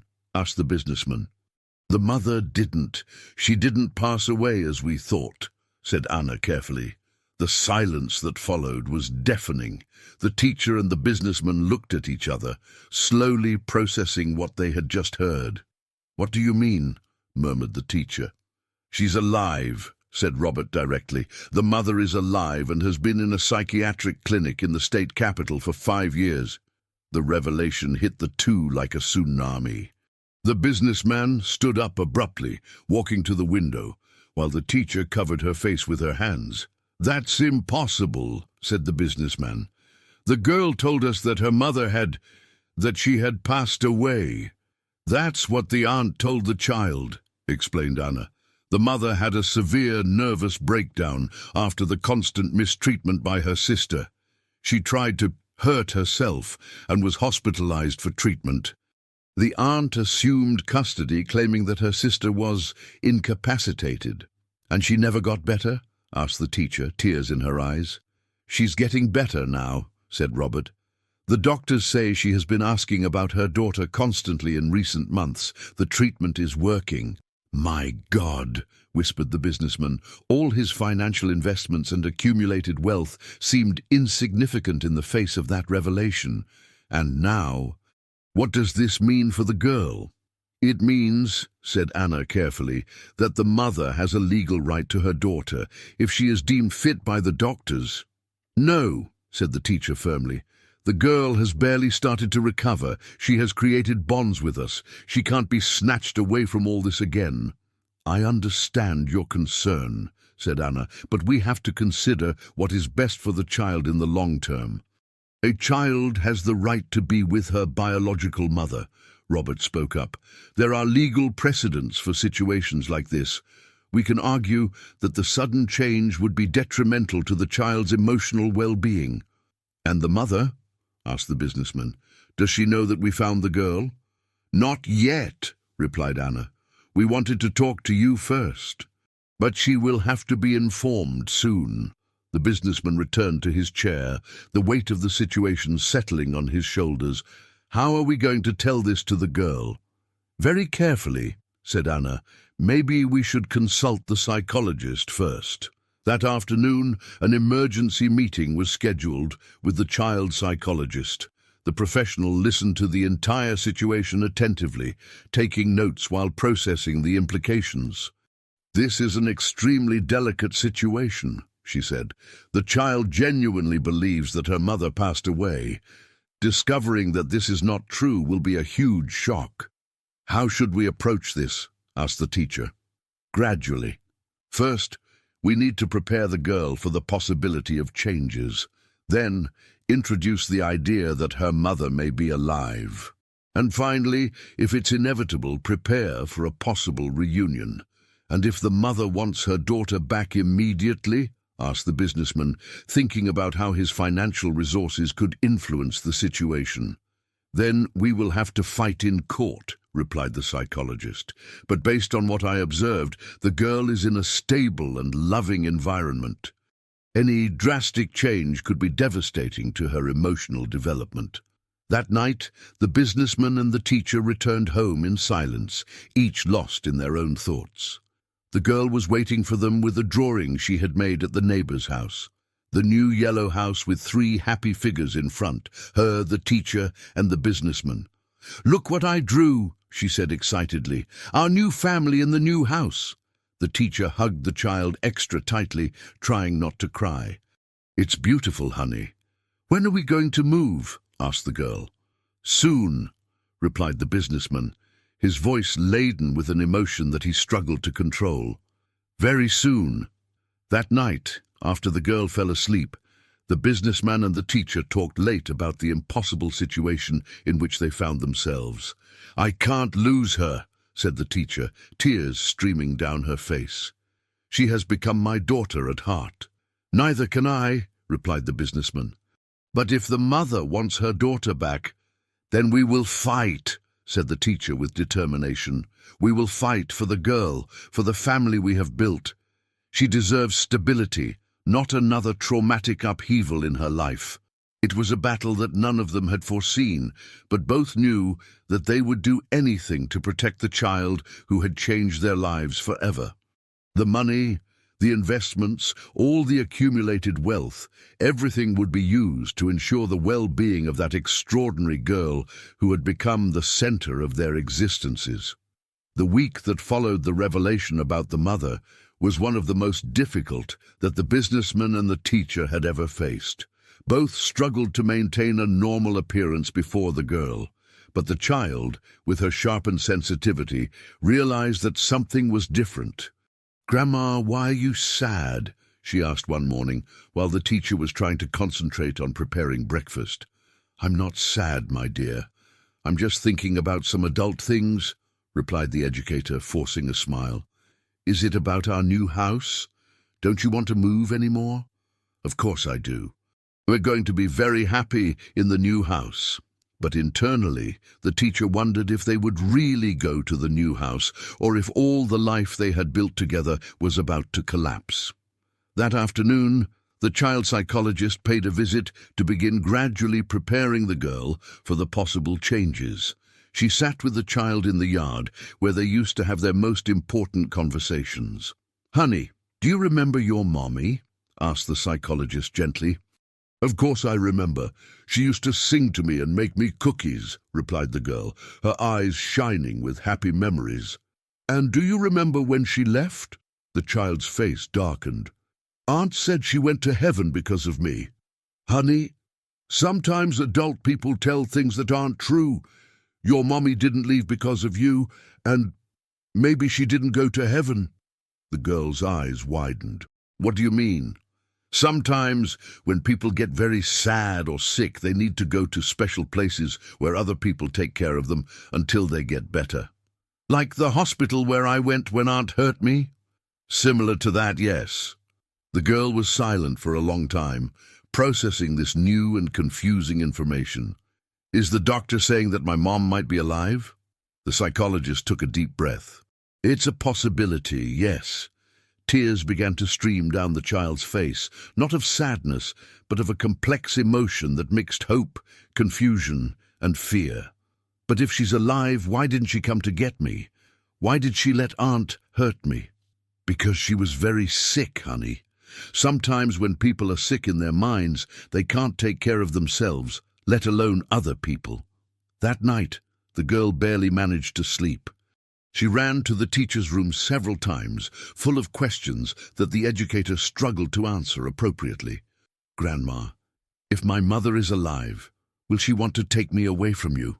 The question that the teacher most feared had finally arrived. She hugged the child tightly, trying to pass on the security that she herself didn't feel. "We don't know yet, my dear. But what I can promise you is that we will always fight for what is best for you." "I don't want to leave," said the girl, her voice small but determined. "You are my family now, and we always will be," promised the teacher, even though she didn't know if she could keep that promise. 2 days later, Robert brought news that changed everything again. The mother had been informed about her daughter's situation and was insisting on seeing her immediately. "The doctors say she is stable enough for a supervised meeting," explained Robert during an urgent meeting. "Legally, we can't deny her this right. But the girl has barely begun to process the information that her mother may be alive," protested the businessman. All his fortune accumulated through Bitcoin, and stock seemed useless in the face of the complexity of that situation. A meeting now would be too traumatic. "I agree," said Anna. "But the mother is threatening to take legal action if we don't allow the meeting, and unfortunately, she has legal rights over her daughter." The psychologist spoke up. "If the meeting is inevitable, then at least let's do it in the most controlled way possible. Neutral environment, limited duration, and with all of us present to support the child." It was decided that the meeting would take place in the psychologist's office the following Saturday. The mother would be brought from the clinic accompanied by a nurse and a psychiatrist, while the girl would have the support of the teacher, the businessman, and Anna. During the days leading up to the meeting, the child oscillated between excitement and terror.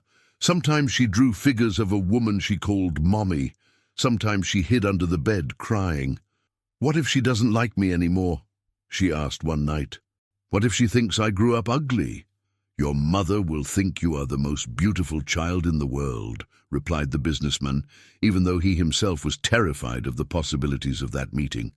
On the morning of Saturday, the girl woke up earlier than usual. She had chosen her most beautiful dress, a yellow one with flowers that the teacher had bought for her, and asked the educator to make 2 braids in her hair. "I want to look pretty for Mommy," she said, looking at herself in the mirror with a mixture of anxiety and hope. The psychologist's office had been prepared especially for the meeting. Toys and books were scattered around the environment to create a more relaxed atmosphere, and chairs had been arranged in a way that would not intimidate either the mother or the daughter. When the mother arrived, the businessman was shocked by her appearance.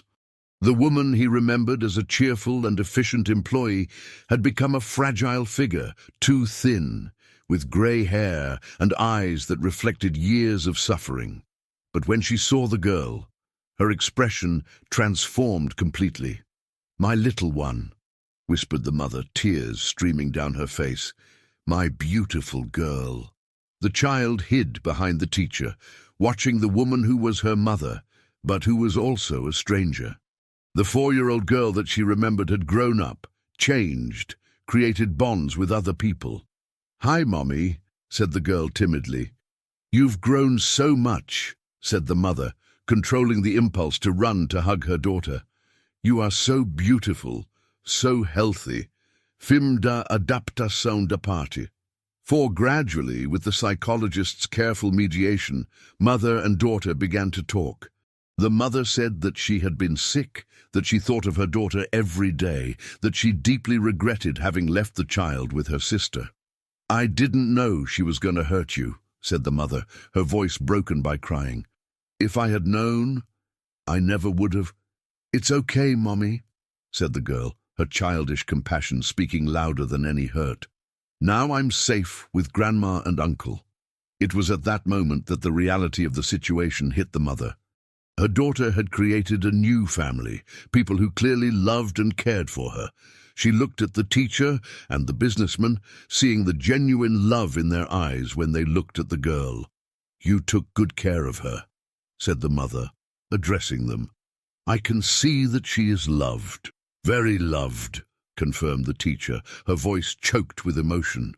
The meeting lasted 2 hours, enough time for mother and daughter to reconnect minimally, but not so much that it was overwhelming for either of them. When it was time for the mother to leave, she knelt down in front of the child. "Honey, Mommy needs to go back to the place where she is healing, but I'll think about you every day." "Are you going to get better?" asked the girl. "I'm going to try very hard. And when I'm completely well, we'll talk about our future, okay?" The child nodded, hugging her mother for the first time in 5 years. It was a brief hug, still hesitant but full of possibilities. After the mother left, the girl was quiet for a long time. Finally, she looked at the teacher and the businessman. "She seems sad," said the child, "but I still want to stay with you." That night, while the girl slept exhausted by the emotional meeting, the businessman and the teacher received a call that would change everything once again.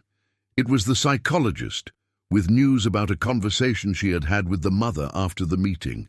"The mother made a decision," said the psychologist, "a decision that you need to hear."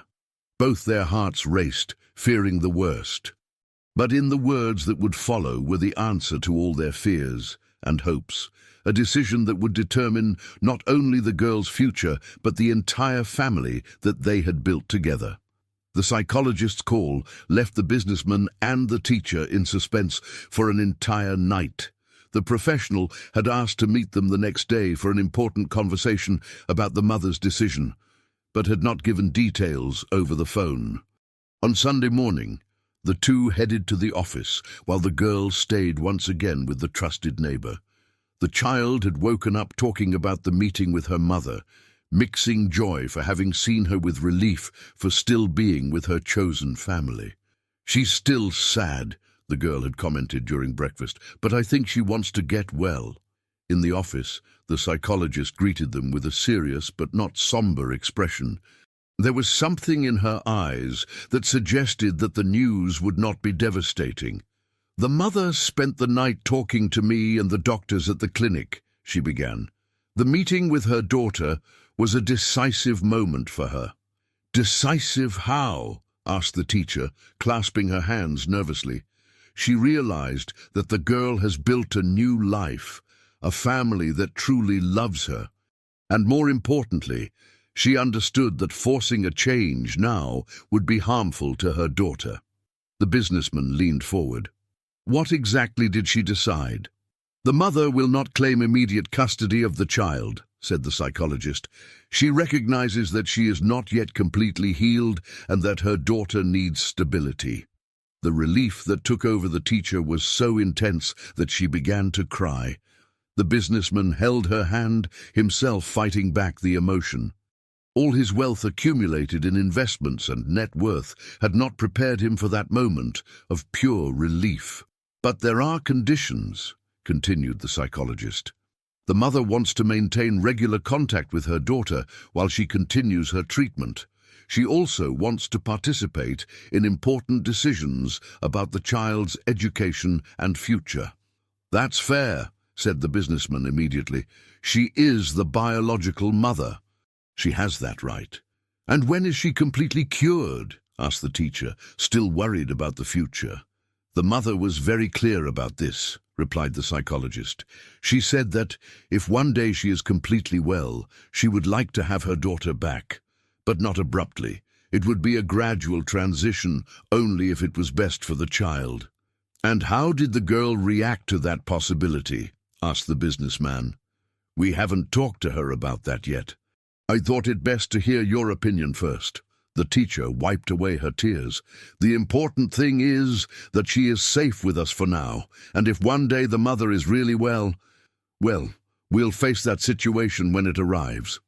There's something else, said the psychologist. The mother made a special request. She would like you to consider moving closer to the state capital to facilitate visits. The businessman and the teacher looked at each other. They had just bought the yellow house on the outskirts of the historic town, but if it meant keeping the girl and giving the mother a chance to gradually reconnect with her daughter, we can consider that, said the businessman. My company can open an office in the capital, and the teacher can work as an educational consultant anywhere. When they returned home, they found the girl playing in the yard with the neighbor, drawing more birds on a large sheet of paper. Hi, Grandma! Hi, Uncle, she shouted, running to hug them.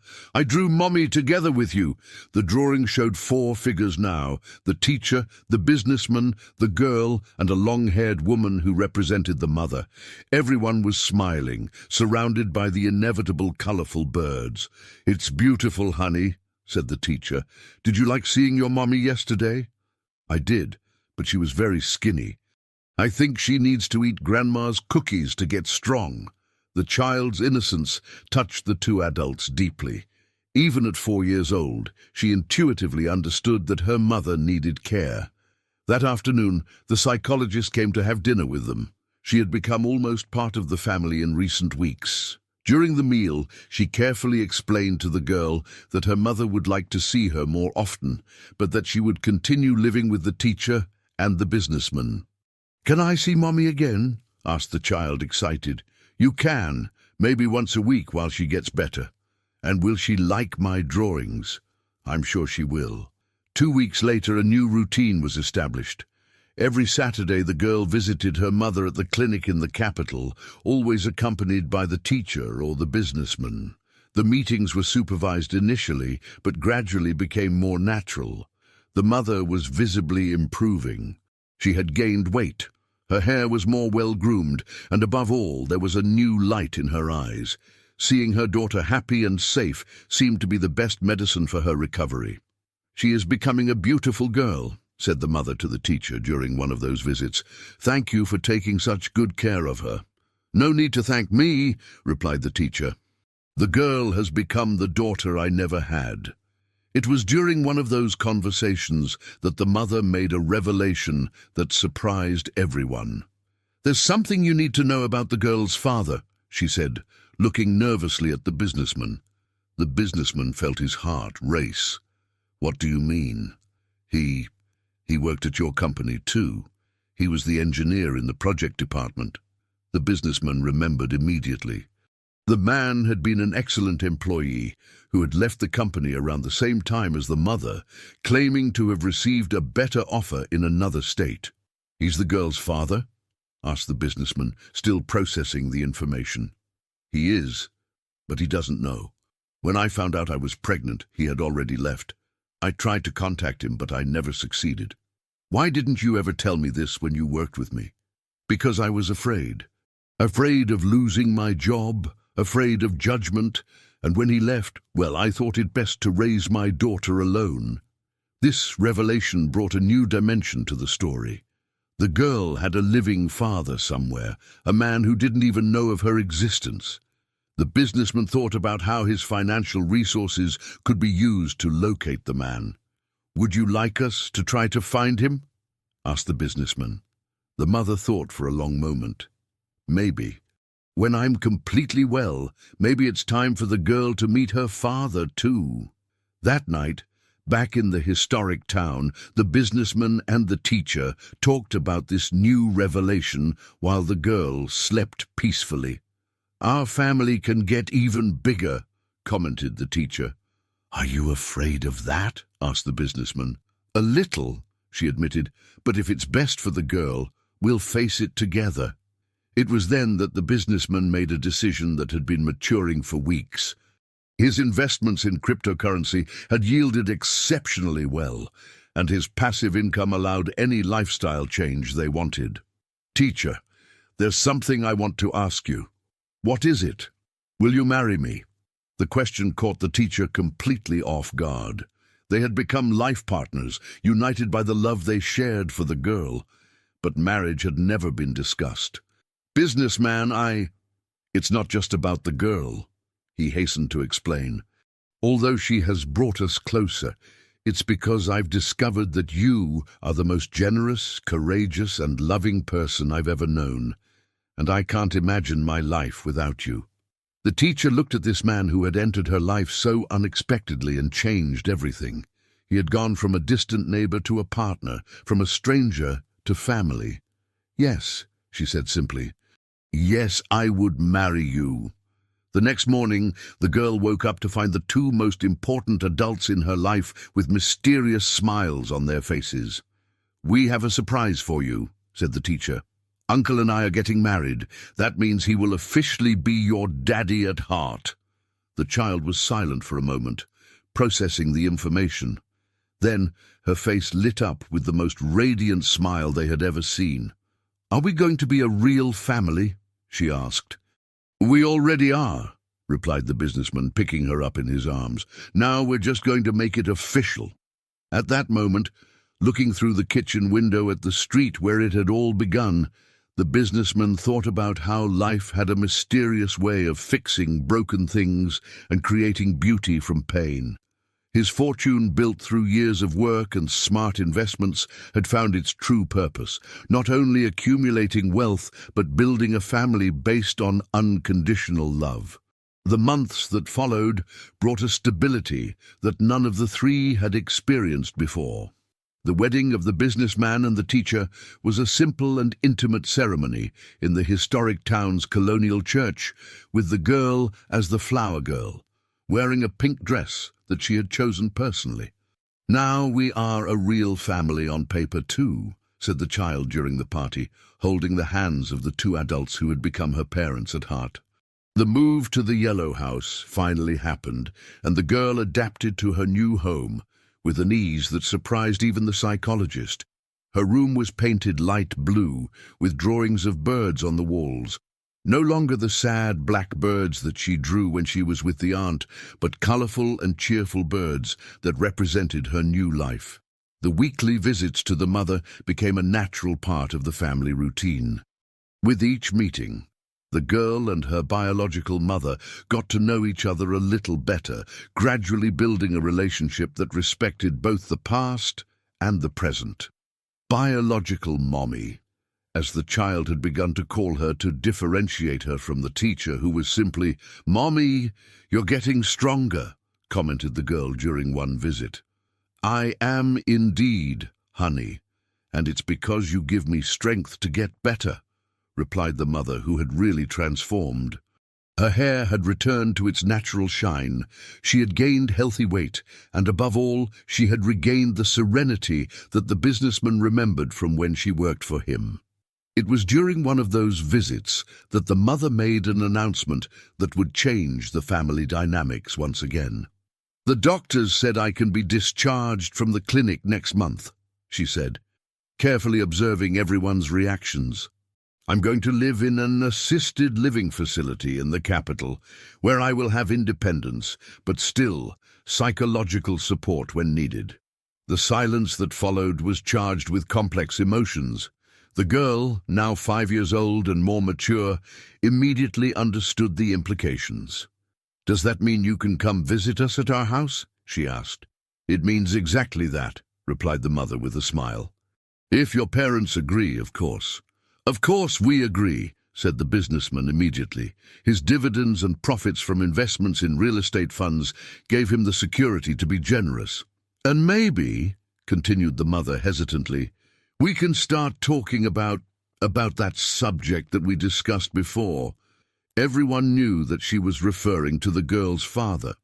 In recent months, Robert had done some discreet investigations and discovered that the man was living in a coastal town, working as a civil engineer and, according to the information collected, single and childless. "Are you sure you want to contact him?" asked the teacher. "I think the girl has the right to know her father," replied the mother, "but only if you agree. You are her parents now, and I respect that completely." The child, who was listening to everything attentively, asked the question that everyone expected.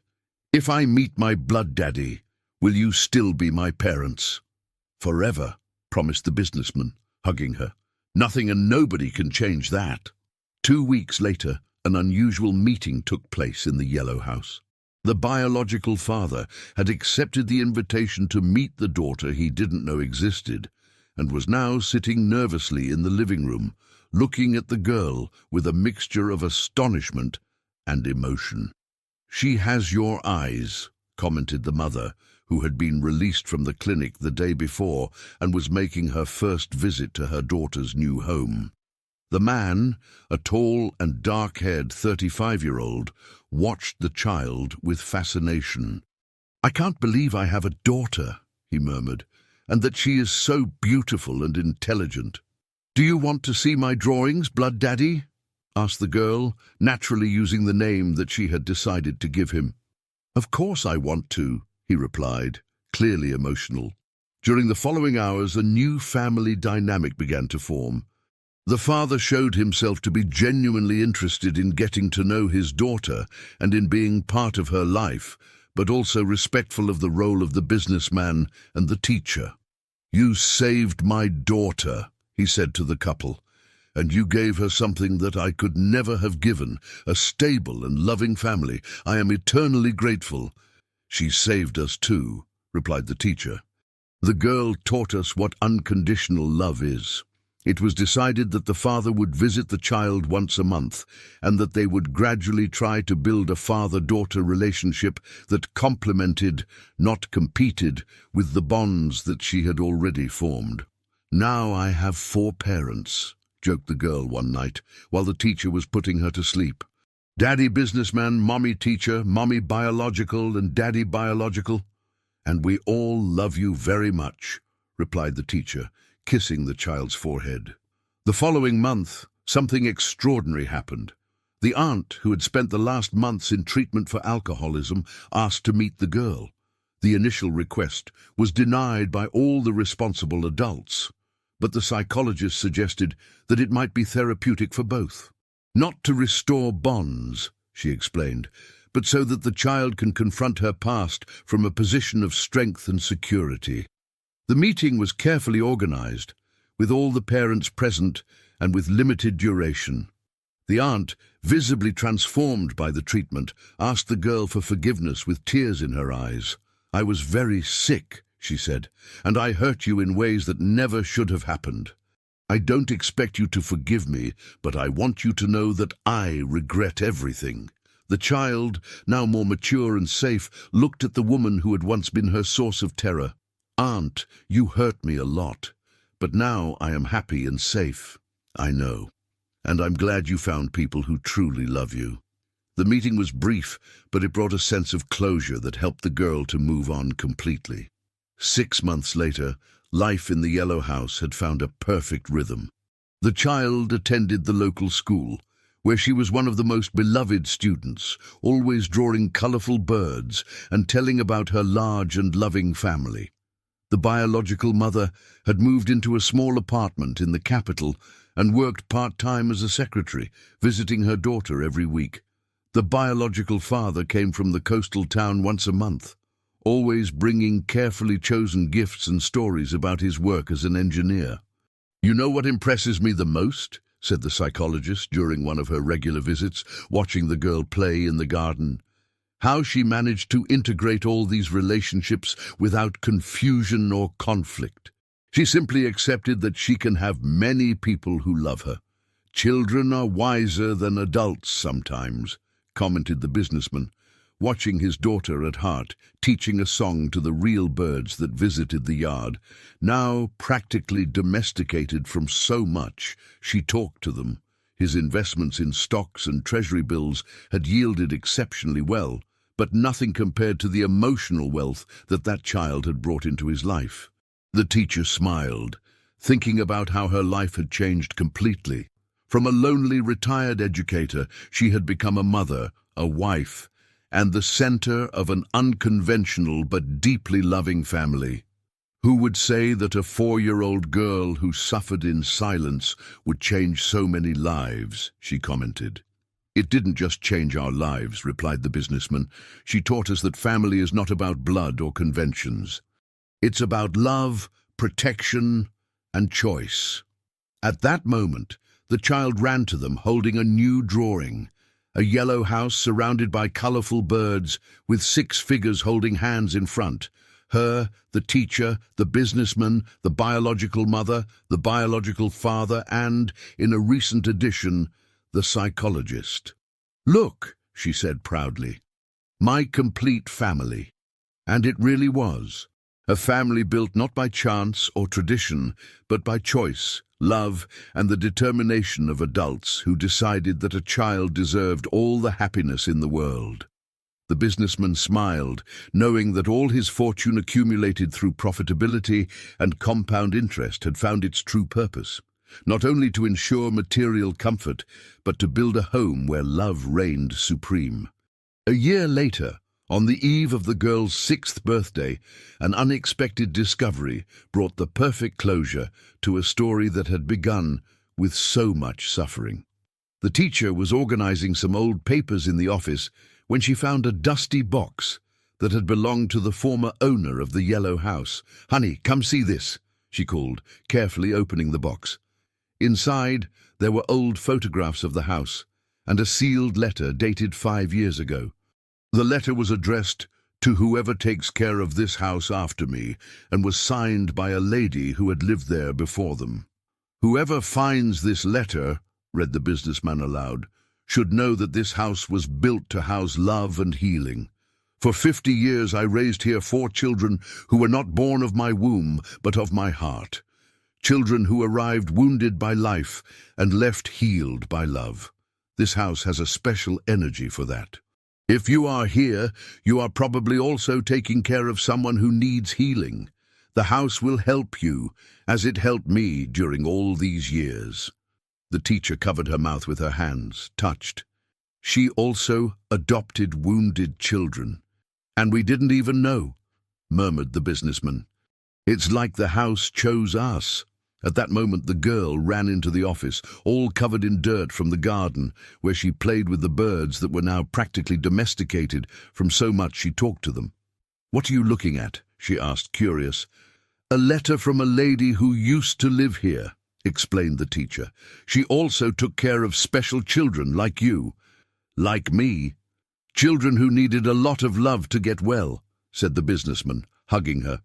"Oh," said the child naturally, "that's why I felt at home here since the first day." The simplicity of the girl's answer touched the 2 adults deeply.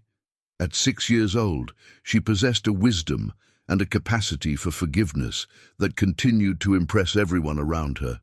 The next day, during the child's birthday party, all the unconventional family was gathered in the garden of the yellow house. The biological mother had brought a homemade cake, the first time in years that she felt well enough to cook. The biological father had travelled especially from the coastal town, bringing a gift that he had made personally, a birdhouse that he had built in his workshop. "For your bird friends," he said, installing the birdhouse in the girl's favourite tree. The psychologist was there too, no longer as a therapist, but as a family friend who had become film da adaptação.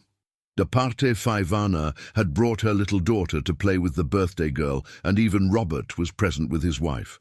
"I want to make a toast," said the businessman, raising his glass of orange juice. The girl had insisted that everyone drink the same thing. "To a special girl who taught us that family is not about perfection, but about unconditional love. And to all of you," said the biological mother, her voice firm and clear, "who saved my daughter when I couldn't do it." "We didn't save anyone," corrected the teacher. "The girl saved us all.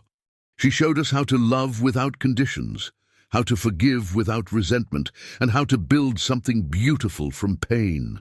The child, who was at the center of all this attention, smiled her radiant smile and made her own little toast with her children's cup. "I want to thank you," she said with her clear voice, "for having so many people who love me, and for having learned that even when bad things happen, good things can always appear afterwards." At that moment, as if it had been combined, a flock of robins landed in the tree where the new birdhouse was, singing a cheerful melody that sounded like a celebration. "Look!" exclaimed the girl, "even the birdies are singing happy birthday." Later, when the guests had left and the birthday girl had finally fallen asleep exhausted but happy, the businessman and the teacher sat on the porch of the yellow house, watching the stars over the historic town. "Can you believe it's only been 2 years since we heard her first screams?" asked the businessman. "Sometimes it seems like a lifetime," replied the teacher. "And sometimes it seems like it was yesterday. Do you have any regrets about how our life has completely changed?" The teacher thought for a moment. "My only regret is not having acted sooner. I imagine how many times she cried alone before we finally heard her." "But we heard," said the businessman. "And that's what matters." That night, the girl woke up with a dream, not a nightmare as she used to have in the first months, but a beautiful dream where she flew with the birds over an entire city full of yellow houses, where children were loved and protected. She got out of bed and walked to her parents' room, finding them sleeping peacefully. For a moment, she watched them, thinking about how different they were from all the other people who had taken care of her. Then she returned to her room and took her drawing notebook. By the light of the lamp, she drew her family once again, but this time she included something new.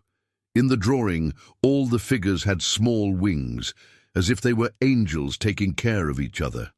And in the corner of the sheet, she wrote with her still childish handwriting, "My family that helped me fly." 6 months later, on a sunny spring morning, the girl made a statement that perfectly summarized her journey of healing. "Mommy," she said to the teacher while helping to water the flowers in the garden, "I had a life before that was very sad, but now I have a life that is very happy. And I think the sad life made me know how to value the happy life more." The teacher stopped watering the plants and looked at that extraordinary child who had transformed not only her life, but the lives of so many people. "You are very wise for a 6-year-old girl," she said. "It's because I've been through hard things," replied the girl naturally. "But now I know that I can go through anything because I will always have you."